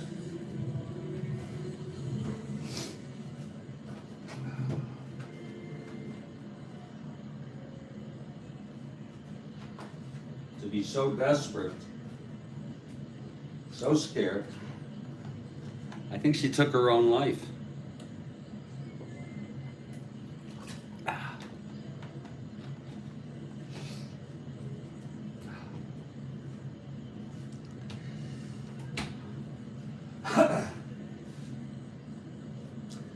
Okay, Bunning, trying to get out of this. Jackson on first, being held. And here's Didier. From the stretch, Bunning. And the pitch to Didier. That is 210 right-handed, and he grounds it to second. And Jackson will go to second on that. It was picked up by Lefebvre. And now there's going to be a hitter here for Doyle. Doyle pitched only 1/3 of an inning to relieve Niekro. Niekro is now off the hook. Doyle can still win this game. Believe it or not, I think. Niekro off the hook. As this is, and now Bunning could be the loser of record. He's allowed the tying run, the go-ahead run on second with 2 outs. And there's going to be a hitter. Let's see who it's going to be. And you know what? In such an important game, I'm not sure if this would be the right call. No, no. I have Darrell Evans. This is all from Road Scholar. I have Oscar Brown. I don't have their stats, but I'm looking. Dusty Baker. Oh my God. I'm not going to use any of them.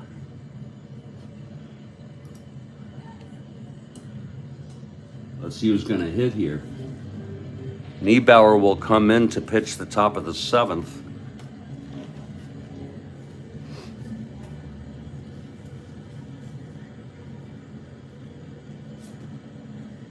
It's going to be Tito Francona. Yes, it is.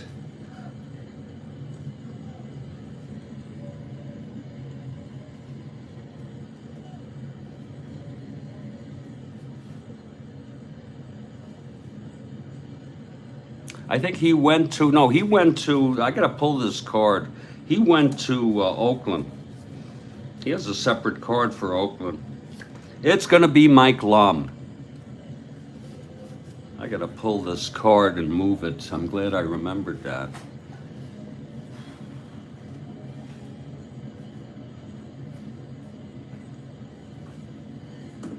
Francona is actively playing for Oakland. He plays first base on a number of occasions. Here's Mike Lum, left-handed hitter.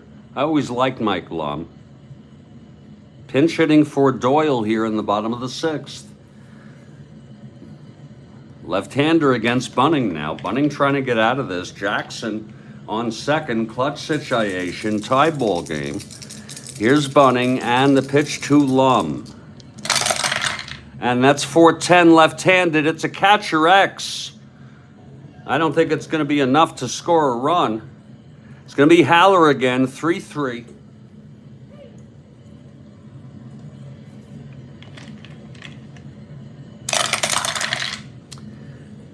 That's going to be 19-3 for Haller.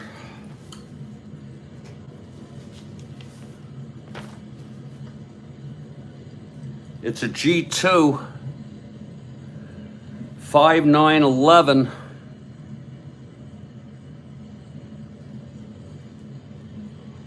It's going to be a clean G2 here. Looks like it's going to be a dribbler.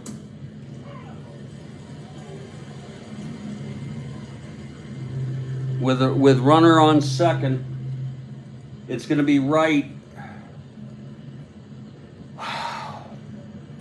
Batter hit to the catcher to side, and he will go to first on it with 2 outs, of course. Haller makes the play. Lum is retired. So the side is retired. 1 run. A very strange inning with all that business with Aspromonte. 2 hits and 1 left on. We've gone 6. It's a 4-4 ball game, and we bring in Kathy Harden here for the next question.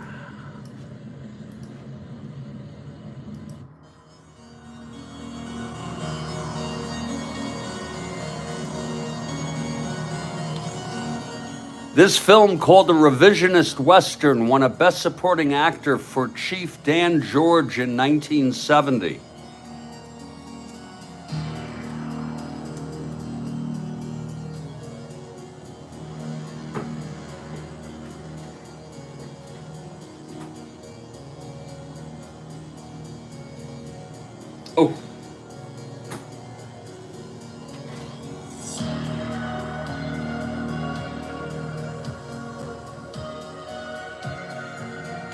Can I get a second guess, or I'll wait till for others? I have another answer. Great question, by the way. What a ball game. My goodness.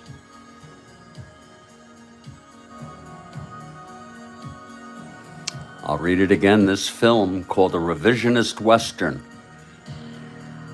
won a best, I think that's the genre you mean, not the title of the film, won a Best Supporting Actor award for Chief Dan George in 1970. No one is answering, Kathy. This is the only other guess I have, but I am probably wrong.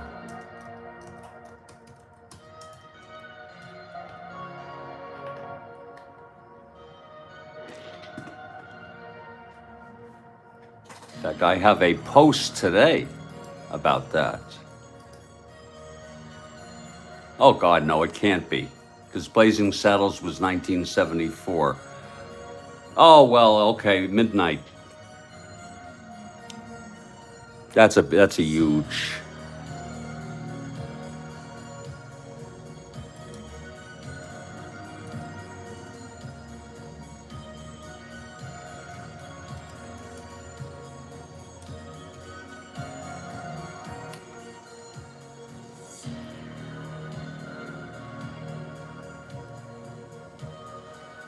But who is Chief Dan George? And Perota says he didn't win it, he was nominated. Oh, Little Big Man is a great frickin' answer. Oh, it's Perota. Oh, I love Little Big Man. Oh. I love Little Big Man. Oh. That was a great frickin' movie. Wow. Steven gets it again.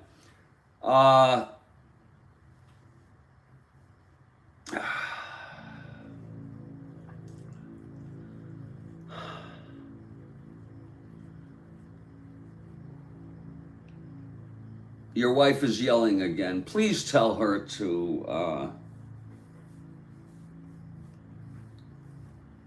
please tell her to be more tolerant. Folks, I need to take a break for about 2 or 3 minutes. This has been quite a ball game. You know, he was so good in that, Kathy, that he was actually a Native American, I assume. And I love that movie so much. And great question again, Kathy. Well, meanwhile, we have a ball game, and it's going to be Gary Niebauer to come out.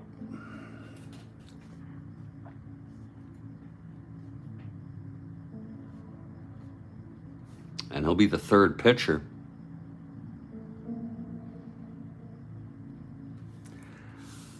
And Niebauer coming out to take his warm-ups, and when Bunning comes in for the bottom of the 7th, that'll be his first endurance inning. So what a interesting game, how Necro got shelled in the 6th, only to have Atlanta come back and tie up this ball game. It's 4-4 ball game. Dodgers at Atlanta, second of a 2. Every game is a big game now. The Giants are 6 behind. They were 1 behind some about 2 weeks ago, or they were as close as 1.5 behind, 2 behind, but they have fallen 6 behind. Huge game. Giants play later on this date.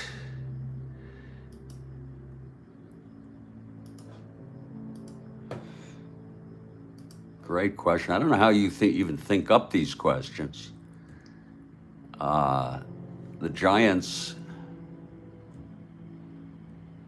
are at Cincinnati for the second of a 2-game series. The big series starts on September 10 when the Giants come into Atlanta for a 2-game series. Unfortunately, it's only a 2-game series. A lot of 2-game series here.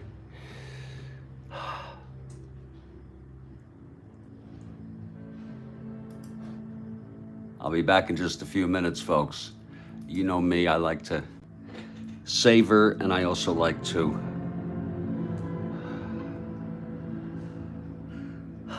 get my head together. I'm doing fine, though.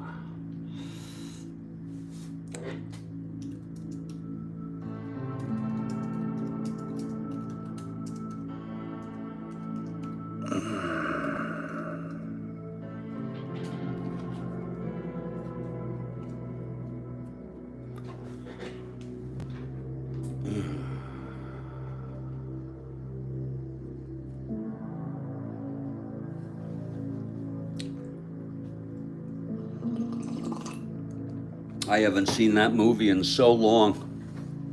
I wonder if it's on YouTube. Little Big Man.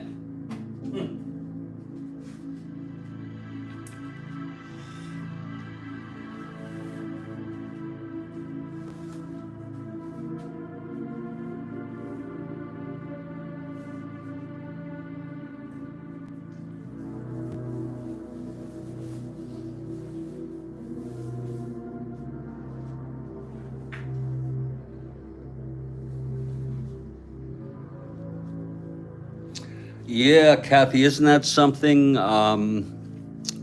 we need to do our own? Yeah, this day with the mistakes, the errors, the lies on the internet, it's really become increasingly necessary for us to fact check just about everything, unless you know it, okay? Apparently, Stephen Perota knew it.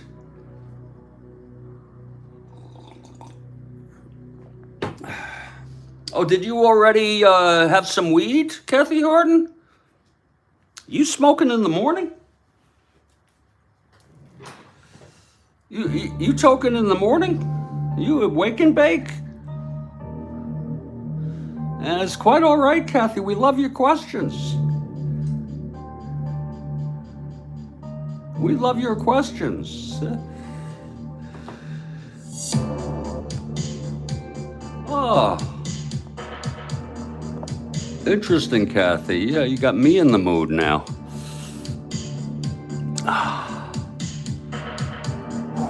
But I think I'm gonna wait for the doubleheader, Washington at Baltimore, which I'm hoping to start probably early. Maybe 1 p.m. instead of a 2 p.m. start, I'm not sure. And I'm gonna be doing, I don't think I want to do any more coffee, so maybe I will start at 1 and start the weed. I remember, yeah, the Reefer Madness was pure propaganda. I don't know if they thought, what do you mean, Kathy? Only if I don't have to do it. Oh, okay, yeah. You partake in the morning if you have nothing to do, yeah. Stephen, I think the makers of the film thought it was realistic. I could be wrong, but we see that as a propaganda film.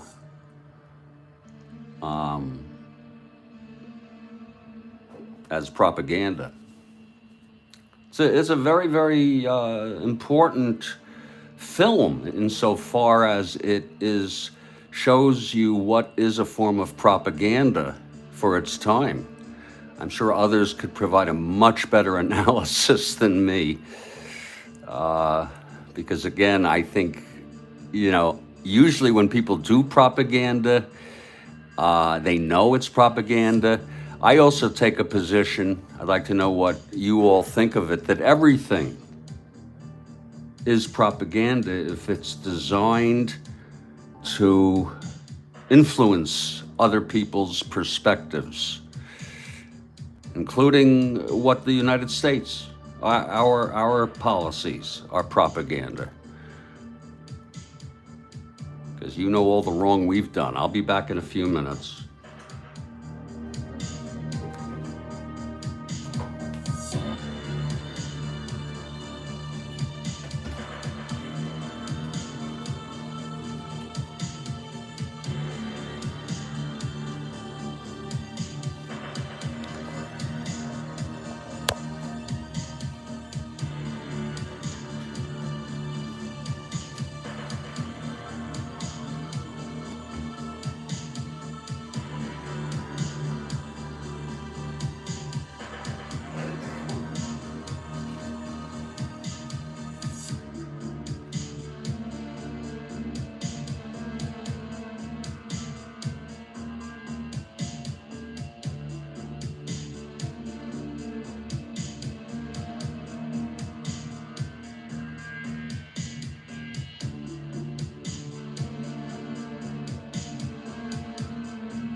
It is a great game. All right, Stephen Perota, thanks a lot. Hope your wife isn't still yelling. It is a great frickin' game, folks. And I'm gonna refresh my coffee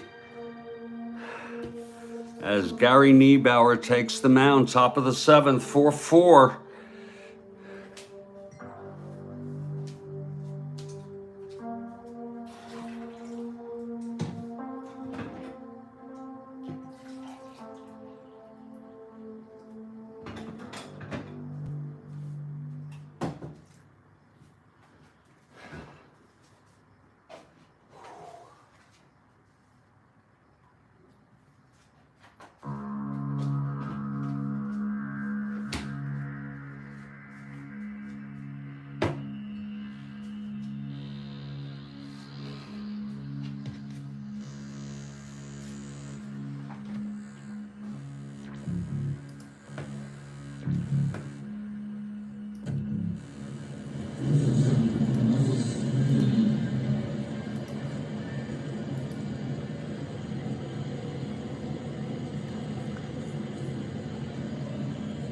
Greetings, everybody. Jeffrey Guterman, Studio B. It's warming up a little bit outside here in Fort Lauderdale, Florida. We'll see how it goes. If it gets a little warm in here, we could blow the AC for a little bit. Third pitcher for the Braves, Gary Niebauer. Necro got hit for 4 runs, was knocked out of the 6th inning. Doyle came in to close it. Dodgers went ahead 4-3. It was 3-0 Atlanta. And the Braves come back in a very strange inning to tie the ball game. Niebauer is ready, and it'll be the top of this order for the Dodgers, Ted Sizemore.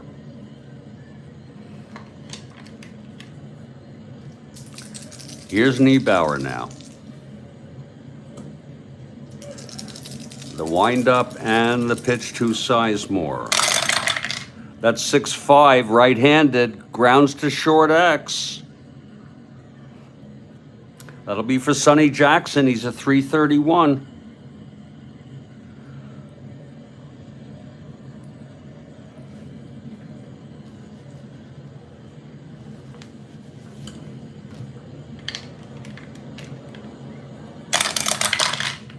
8-3 Jackson, G3, 5-9-10, E31.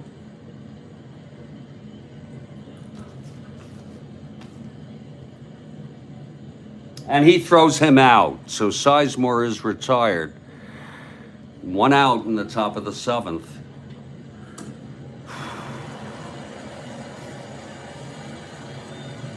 And here comes Manny Mota, 1 for 3 today. He came home on the big 3-run home run by Willie Crawford. I believe he did. Yeah, he did. Okay, here's Mota, right-handed batter. 1 for 3 today. Niebauer winds and deals. That's 4-10. Right-handed, struck him out. So Niebauer retires the first 2 Dodgers here in the top of the 7th. And it's going to be Willie Davis. Parker on deck.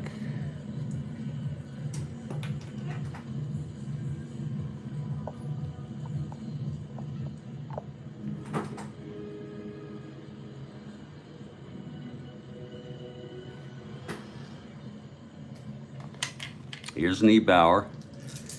He gets the sign from Didier and the pitch. That is 3-10, right-handed, grounds it to short for Sizemore, and he throws him out. Throws it over to, Sonny Jackson throws it to Cepeda. 1-2-3 for Gary Niebauer, looking very, very good in his first inning of relief. We're all tied up. We're heading to the bottom of the 7th. Here's Bunning in his first endurance inning. Now, Brewer and Mickelson were used in this game in real world. They're available. Even though Brewer pitched in the last game in this replay. It'll be the top of the order for Atlanta, just like the Dodgers had. Felipe leads it off.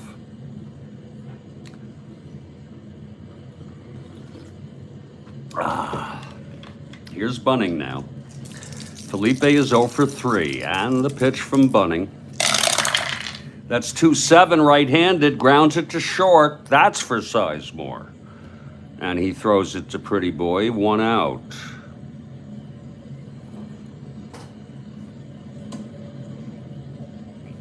And here's Felix now. Felix, 2 for 2. He was hit by a pitch and scored on Aaron's home run, tripled, scored on Aaron's sacrifice fly, and then he singled left on in the 5th.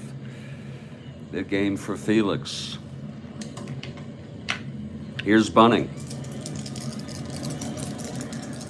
And the pitch. That's 1-6, right-handed. Oh my, it's hit deep to right. There's no diamond, and going back for that is Crawford, and he makes the catch. Oh, Felix is a W across the board, but he had some home runs. He had 6 of them. And therefore had something on his card. It was a 1-6. It went deep to right. But Crawford caught up with it. 2-way here. And here's Aaron now. Aaron, 1 for 2. The 2-run home run, the sacrifice fly. And he grounded to short. He's knocked in 3. Bunning needs to pitch him very carefully. Tony Gonzalez is on deck. Here's Bunning now. And the pitch to Aaron. That is a 3-11. Fly ball to center field. High, deep, and playable by Willie Davis, and he makes the catch. It's a 1-2-3 for Bunning in his first endurance inning. Both pitchers, the reliever Niebauer also retired the side in order. We've gone 7. It's a 4-4 ball game. And as we move to the top of the 8th, you know what that means, folks. Get ready. Wait for it.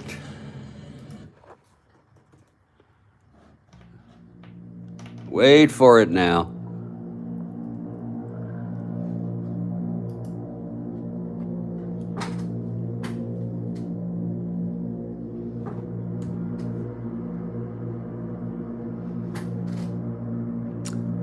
Baseball went on strike in 1972. It lasted A, 1 week, B, 1 month, C, 13 days.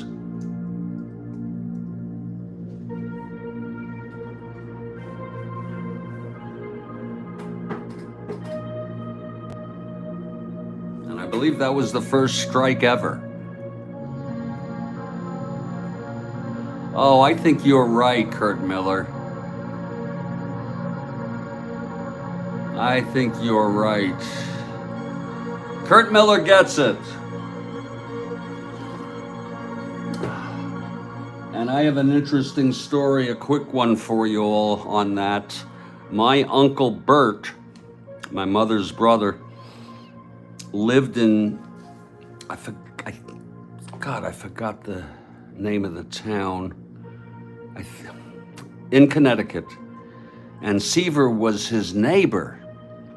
And during the strike, he observed, somehow, I don't know, he observed Seaver created a regulation mound in his backyard so that he could warm up and, he could stay in shape and pitch. I don't know who he got to catch.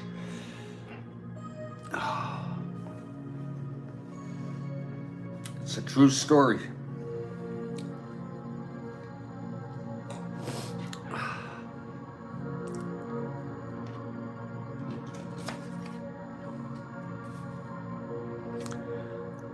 Greenwich. It was Greenwich, Kathy.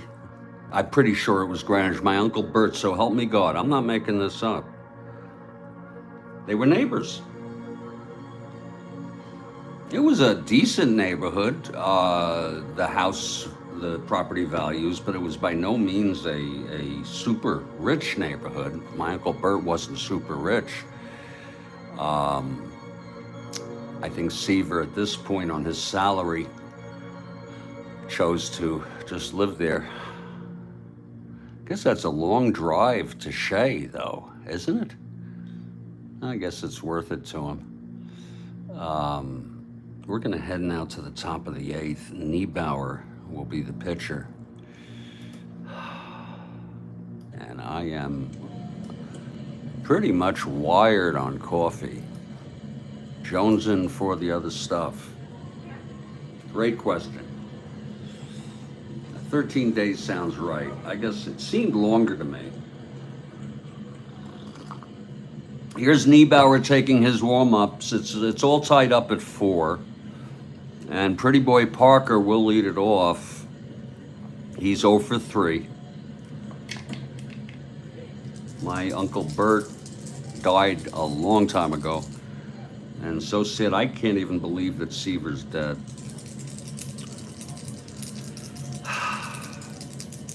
Here's Niebauer now. The pitch to Parker, switch hitter batting left. 2-7 right-handed, fly ball center for Felipe. And that's 1 away.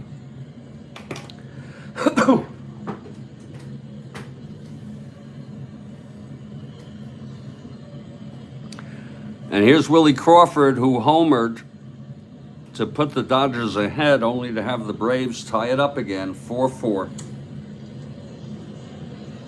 Crawford 1 for 3 with a 3-run home run. Niebauer gets the sign from Didier. The windup and the pitch to Crawford. That is 6-6 left-handed. Lines it to first, caught by Cepeda. 2 outs. Niebauer has retired the first 5 batters. I'm almost certain that Uncle Bert lived in Greenwich. 6-6 left-handed line to Cepeda, 2 down. And here's Bill Sudakis.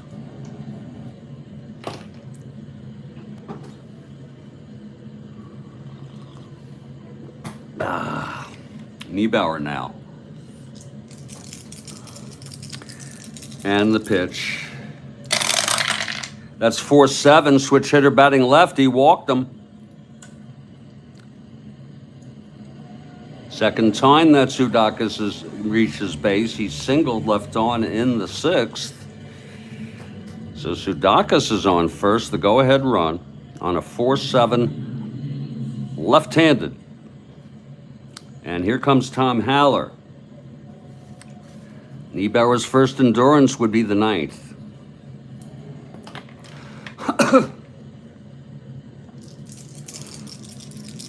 Here's Niebauer now. And the pitch to Haller. 6-3 left-handed, fly ball right X. That's going to be for Aaron. He's a 1-6.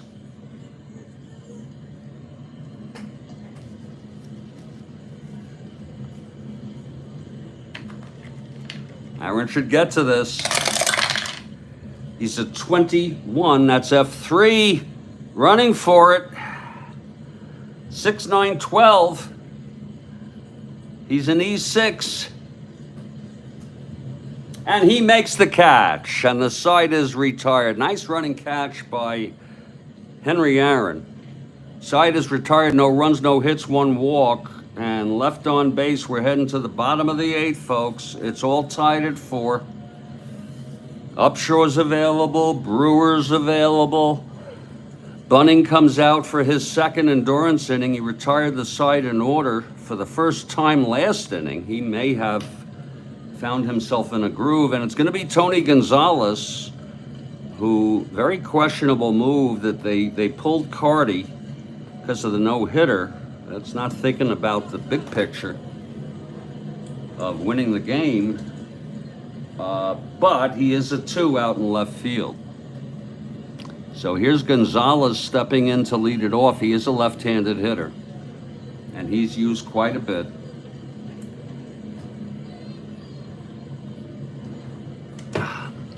Here's the start of Bunning's 8th inning. The windup and the pitch to Gonzalez. And that is a 5-11 left-handed, grounds it to first X. That'll be for Pretty Boy 1-8. If anyone can get it, it's going to be the Pretty Boy.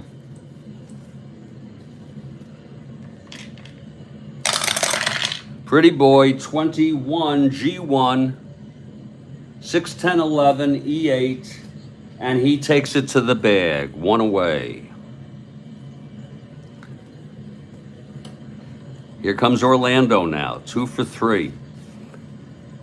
Doubled left on in the first, struck out in the third, singled and scored on the single by Sonny Jackson.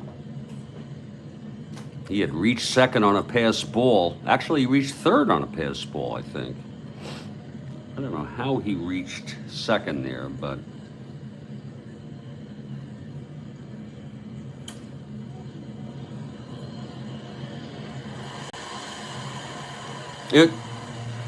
that's weird. I may have to do a replay after this to see how the hell that happened. I think I fucked that up. Here's Orlando now. I'm going to do a replay. The pitch from Bunning. That's going to be 6-8. Right-handed, walked him. That annoys me. Here's Orlando on first. Not being held. 1-15.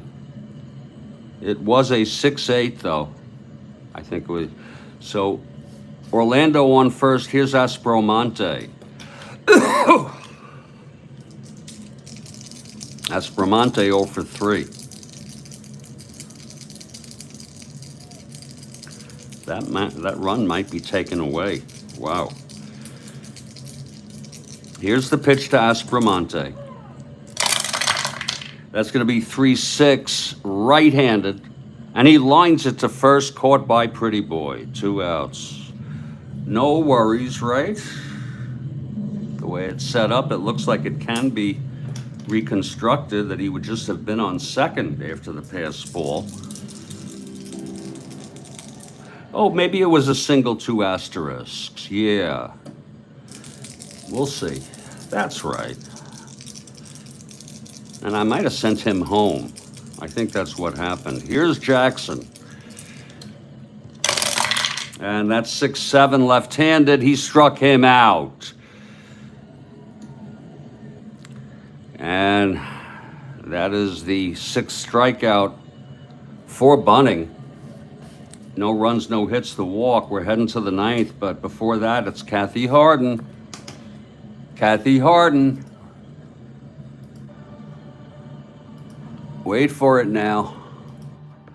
Wait for it, everybody. This was Archie's favorite thing to say to Edith. This was Archie's favorite thing to say to Edith.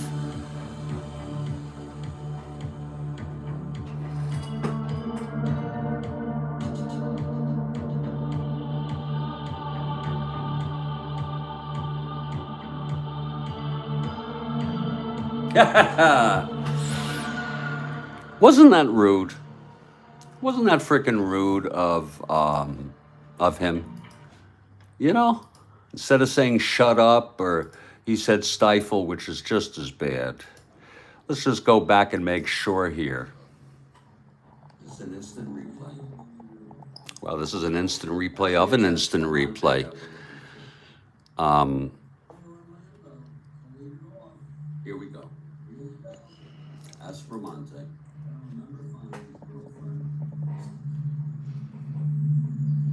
It's a tough call. Wait for Kathy Harden's question. There's 7th. After this half inning, it's Aspromonte 0 for 2 now. We're in an instant replay mode, folks. Stifle. Bunning from the stretch. And the pitch. I see that. Look at that. Do you see that black dye right over here? I'm taking a reroll. That was a very annoying. Let's see how Orlando got to second.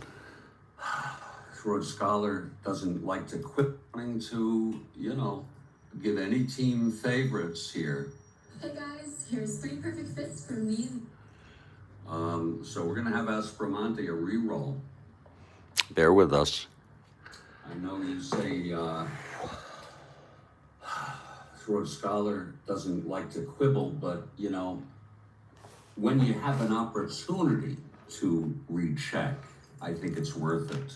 Can you imagine if a guy, this is me talking now in real world, if a guy got so obsessive compulsive that he had to recheck like almost every play, but this was a strange inning. Back to the replay. I don't think that's quibbling, so we're gonna redo it. Ignore this right here.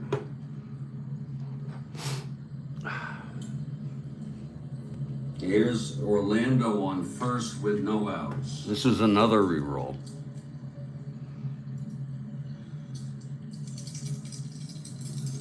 Bunning from the stretch. The pitch to Aspromonte. Whoa! Now that went through and it counts. That frickin' went through. With no outs. That white die went through. Here we go now.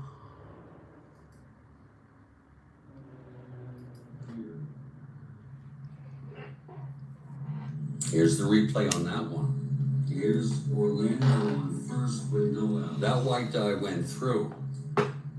How did he get to second? That's a real coincidence. Twice it didn't go through. Hold on. How did he get to second base? So, I don't know. Here's 3 perfect fits for me. That is not a die there. It counts. I think I put him on second from the ground ball, which was negated. Bunning from the stretch. And the pitch. Only one black die went through. The 2 landed on the floor, but it did not go through the tower. We're doing this in good faith. So we're going to do a re-roll on that. Not wanting to, give any team favorites here. Hey guys, here's 3 perfect fits for me. So we're going to have Aspromonte a re-roll. I think, I yeah. know you say Yeah, I put him on second for the negated ground Coach out. Scholar doesn't like to quibble, but you know, when you have an opportunity to recheck, I think it's worth it. So That's what I did. Hold I on. don't think that's quibbling. So we're going to redo it. Ignore this right here. And I failed to take off the second base, you see. Here's Orlando on first with no outs. You see, I said on first, but I failed to white that out. This is me talking live. Bunting from the stretch. The pitch to Aspromonte. Whoa! Now that went through and it counts. That freaking went through. And it counts. We'll look a reroll on that too. 6'8", right-handed. And he walked him. Now that didn't count either. Whoa, just coincidentally. He walked him. Let's check it out again, folks. I am so sorry, but This was a coincidence. This was like a comedy of errors Do a almost. replay on this. We apologize for the delay here.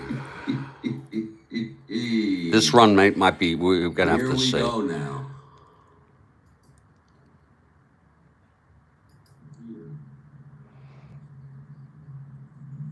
Here's the replay on that one. Here's Orlando on first with no out. That white die went through. That's a real coincidence. Twice it didn't go through.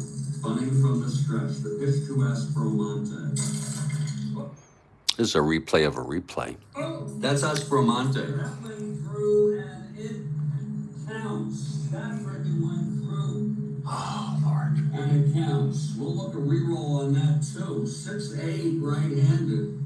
And he walked. You know, I don't think that one went through either. I'm using my best judgment here. So we're going to have to do it a third time here. Aspromonte. The runner is on first. Lord. I might change this rule to allow it. If it doesn't go through, I'm going to have to think about that. Now, keep in mind, a little bit this is me talking live. Weird. Live. So let's do it one more time for Aspromonte. It's Orlando on first. Now, he's going to fly to left. Cepeda on first, no outs. This might change the whole ball game. Very controversial. We're doing this in good The pitch faith. to Aspromonte. That went through 410 right-handed, and that'll be a catcher X. Here's where he'll go to second. Tyler is a 3-3. It's a pass ball. And we did this in good faith. And what we're going to want to see is, this was in good faith. PF. this is going to be a pass ball. This is me live talking right now at 10:18 a.m. Eastern U.S. time. And this will be a pass ball sending Orlando to second. The big question will be, was Jackson's single 2 asteroids? If not, if it is, the run stands. Stand by.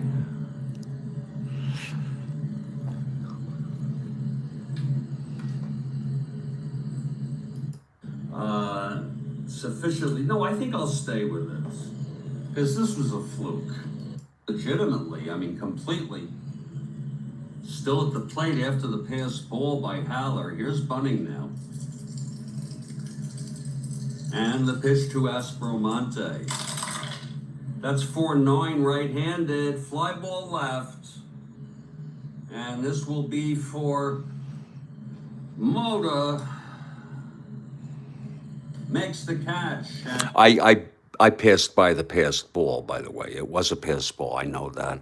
And this is what This is what's important here. One of the ways for me to avoid the. And we're going to move to Jackson's base hit. On the stairs to deaden the roll a little. That might be again a 1-5. Here it goes. I hope it's 2 asteroids.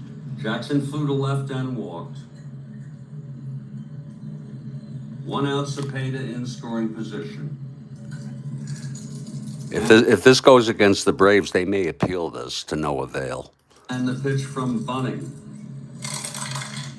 That's 1-5. It's a single, no asteroids, and I do send him home.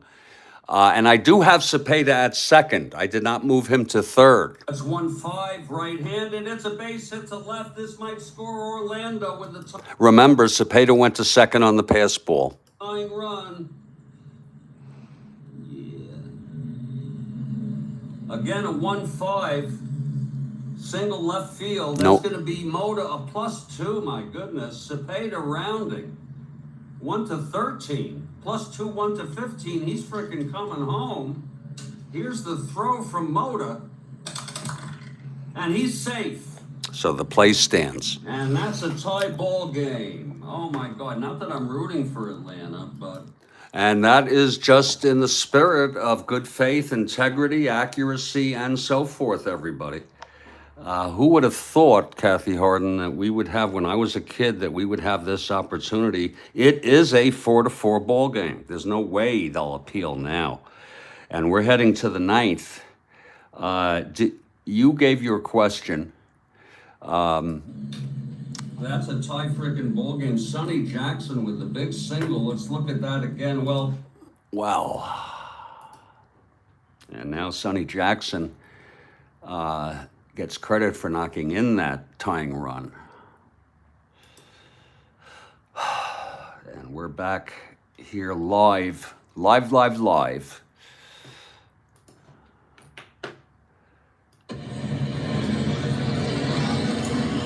Studio B, Jeffrey Guterman, and Gary Niebauer will start his first endurance inning, his third inning of the game. He's been very effective. It's going to be Lefebvre. It looks like they're going to have a hitter for Bunning, with Brewer coming in. And then back to the top of the order, Sizemore. What a game it's been. Okay, here's Lefebvre to lead it off. He's 1 for 3. Switch hitter, batting left against Niebauer. Upshore is warming. For Atlanta, Niebauer, the windup and the pitch.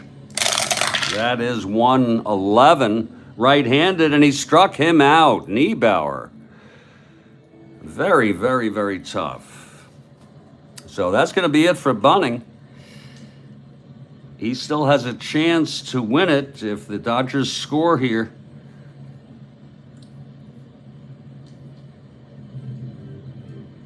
He allowed 7 hits.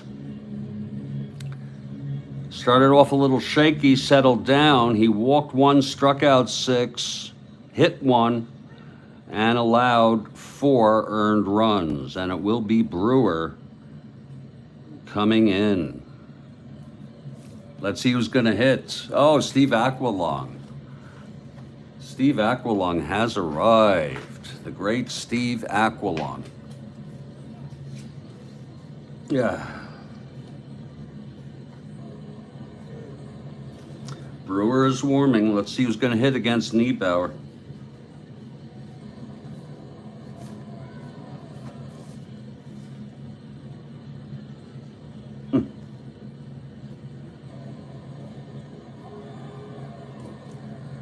I'll tell you, I don't know why,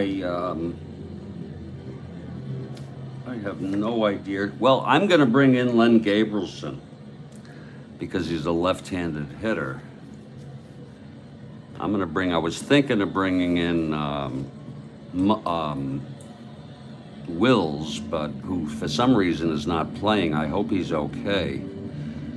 But Len Gabrielson, a .270 hitter, left-handed, steps into the batter's box, hitting for Bunning. My basic rule is I pinch hit for a pitcher, a starter, a pitcher, in a tie ball game in the ninth, with rare exceptions. There are always exceptions. Here's Niebauer now. The pitch to Gabrielson. That's 2-7 right-handed, and it's a base hit for Gabrielson. So Gabrielson is on.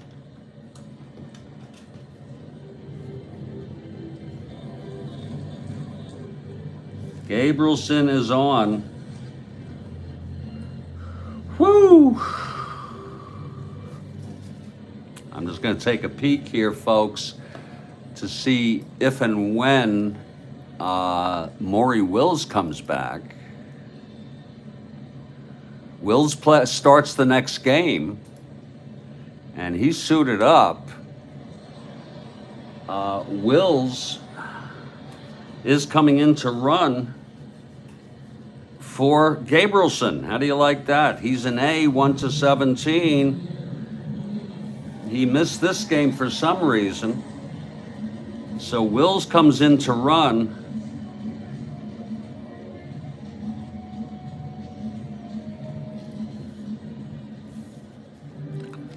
Wills on first now. Being held 1-15, 1-17. And here's Ted Sizemore.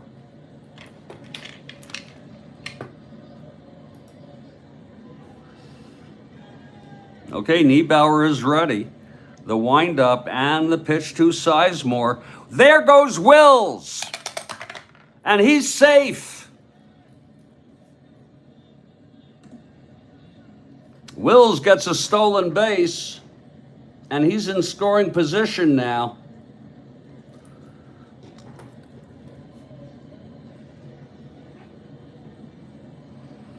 Sizemore at the plate. Wills on second, 1 out, 4-4 ball game. Here's Niebauer. And the pitch to Sizemore. Oh, Lord, 3-5 right-handed walked him, and that's going to be it for Niebauer. Maybe. He has not reached fatigue yet. They're coming out to talk to him.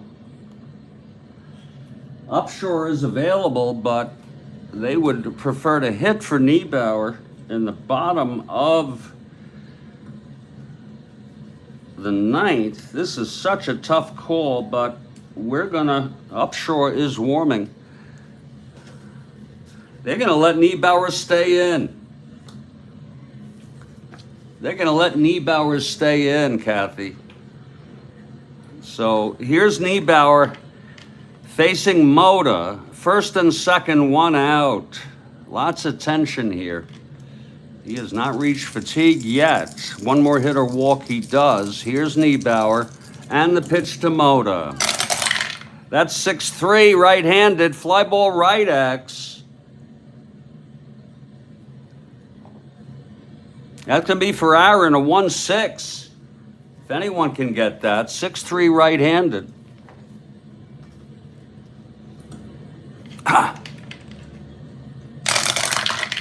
That's going to be 12-1. It's an F2. It's only 1 out. Aaron, 4-8-10. He's an E6. And he makes the catch. It's a clean F2. No runner on third.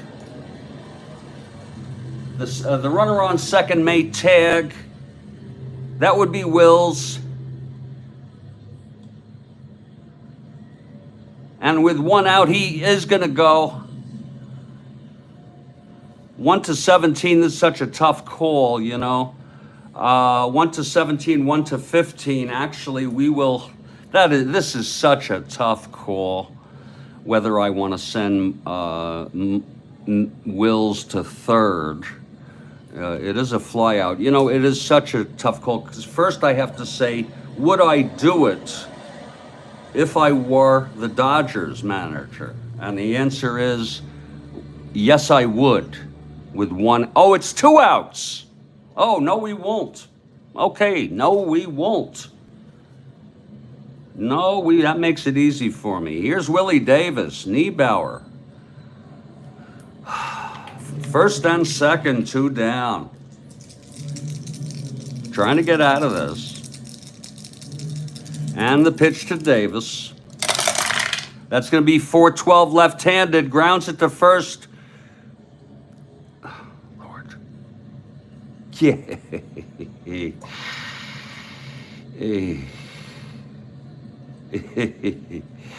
That's going to be Orlando at 210. Let's see if he can get this.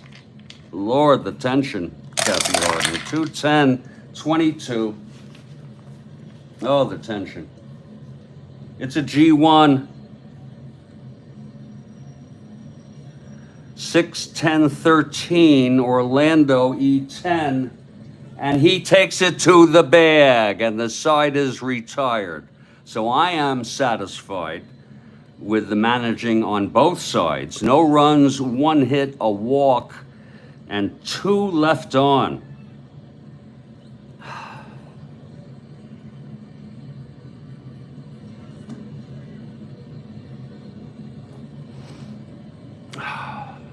And we're heading to the bottom of the ninth. If I could just tell you,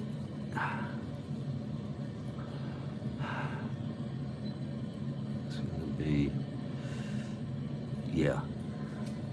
Wills is going to stay in this game in the pitcher's spot.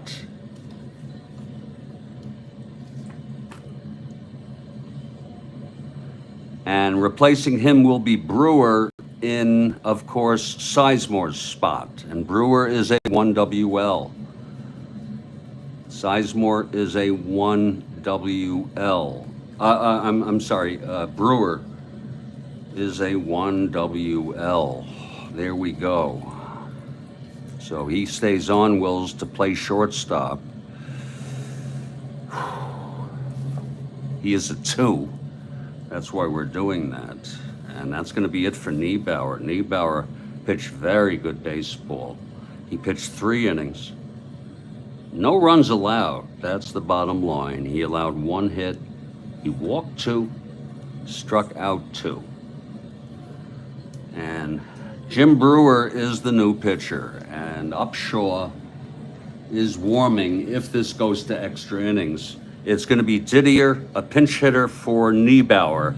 And then back to the order, Felipe Alou. Lord, this has been a game, Kathy. Enjoying your trivia questions, and we happen to, and a great game broke out.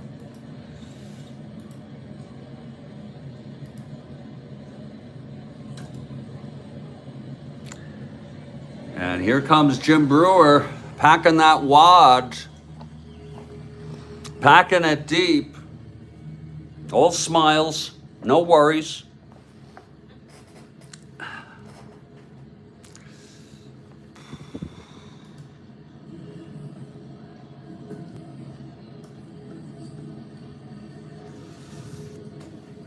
What a frickin' game. Lord help us. If this goes into extras, Kathy, I hope you have a question. Lord help us. 10:33 in the morning. We're approaching the 3-hour mark. What a frickin' game, and I am wired on coffee. I have had enough frickin' coffee. And I have a mind to take a frickin' hit, but I'm gonna yield as Brewer takes the mound after Gabrielson pinch hit singled. Of course, Wills ran for him. He's staying in the game. And we're moving to the bottom of the 9th here.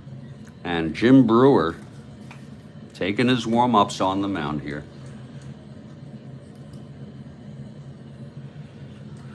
Whew. Okay, Brewers ready. Bottom of the 9th, 4-4 ball game. This game has been verified, confirmed, analyzed for accuracy. Here's Bob Didier now. Switch hitter, batting right against the southpaw Brewer. Didier 1 for 3. Here's Brewer now. And the pitch to Didier. That's 3-2, left-handed, walked him. So Didier is on.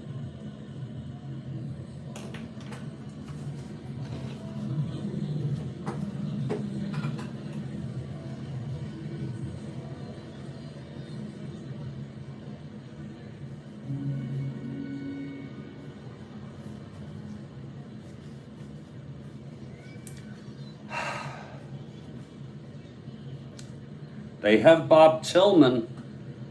I have not seen him in the lineup in a long time if I want to pinch run, but we'll let Didier stay on at this point. There's going to be a hitter for Phil Niekro. And they don't have much. I'm going to go with my go-to guy, Tommy Aaron. We're going to make it a family affair here.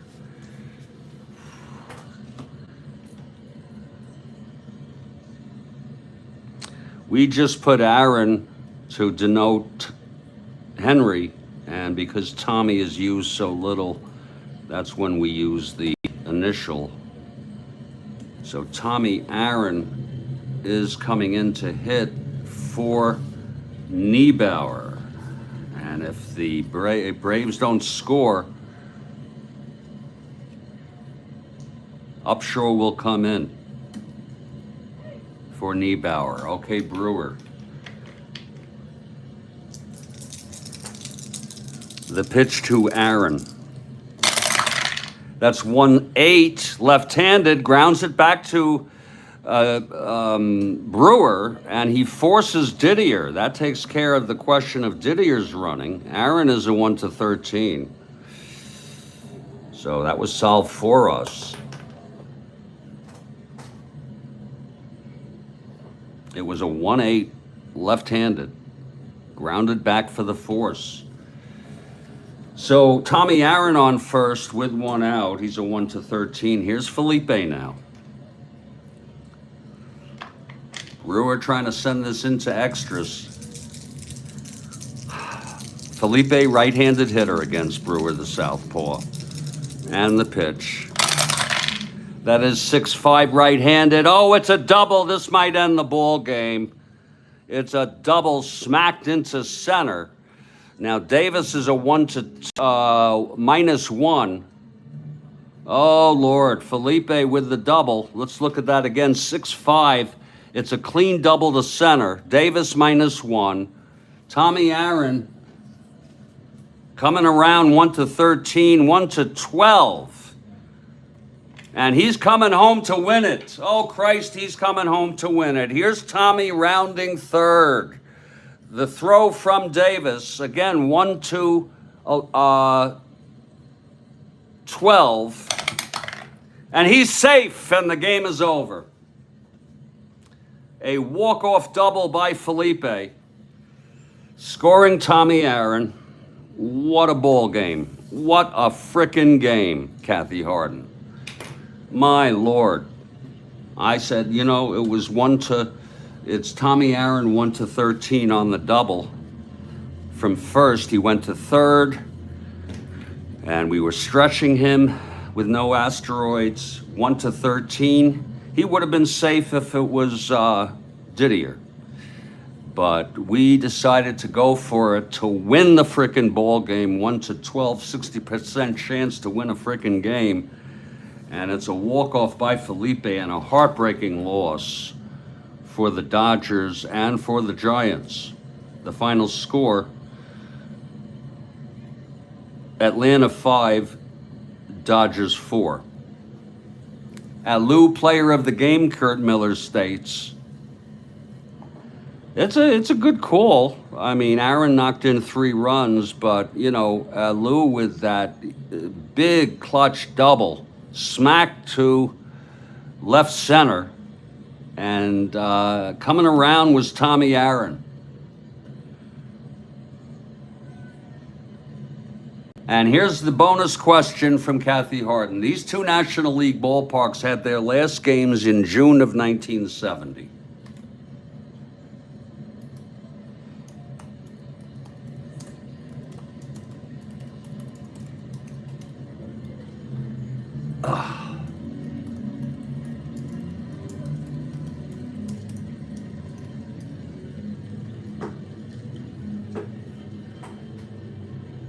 Super question. Oh, shit. Oh, shit. Oh. Oh, yeah. Of course, I know it now. I'm going for it. Great freaking question. This has to be right. And it's kind of weird to split, to move to a new park in a. Thank you, Kathy Arden, and thank you so much for your great questions. I'll be back in a minute with the wrap up.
Well, it was another great one here on the Strat-O-Matic Sports Network.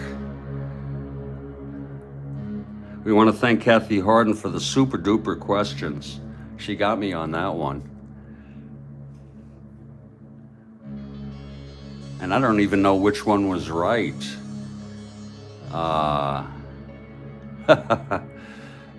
Crosley or Connie Mack. I'm going to guess it was Crosley Field was correct.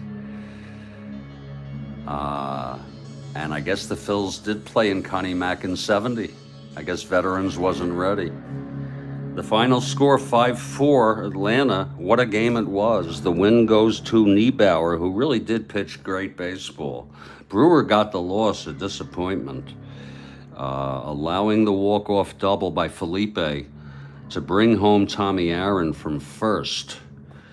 It started off with Atlanta. It was 2-0 on a 2-run home run by Aaron in the first, and then Aaron knocked Mian home, who had tripled with a sacrifice fly. It was 3-0, and then Necro was knocked out of the box in the sixth in a big 4-run inning.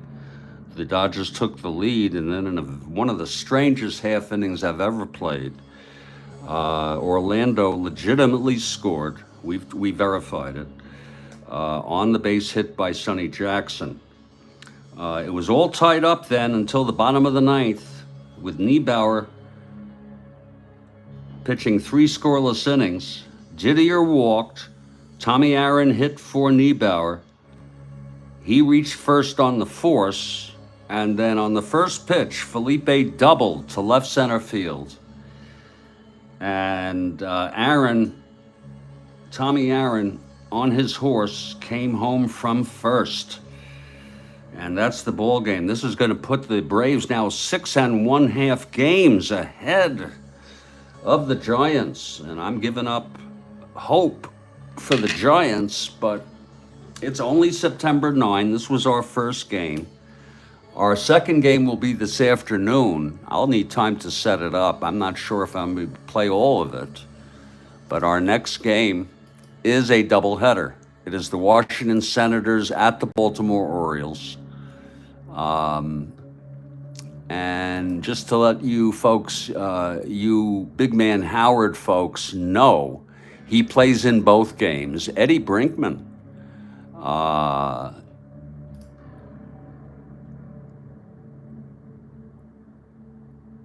is starting the leadoff batter in both games. So we'll look for Steady Eddie. And Big Man Frank Howard, Kathy Harden, thank you so much. And to everybody else who's been here. Kurt Miller, as always. Steve Aquilung, the great one. Stephen Perotta, who I think has to leave, had to leave. I hope his wife isn't yelling at him anymore. Baseball Demos was here.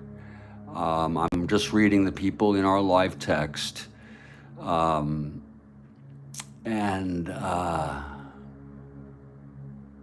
Rhodes Scholar, of course, the great Rhodes Scholar. Stay strong, everybody. Stay well. And I will catch you all next time.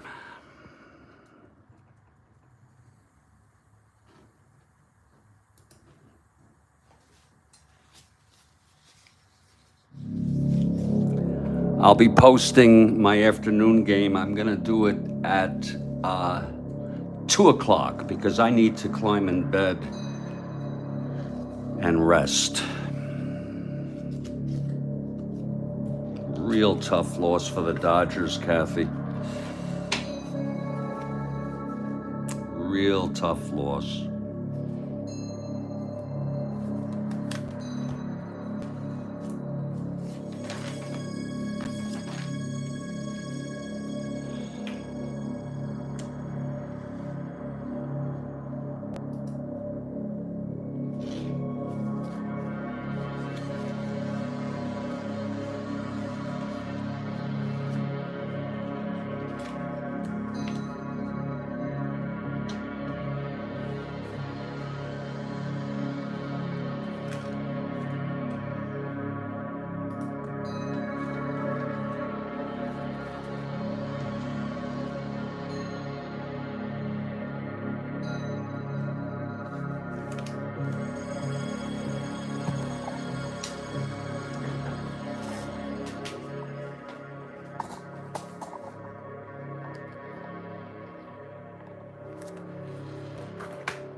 I'll catch you all later.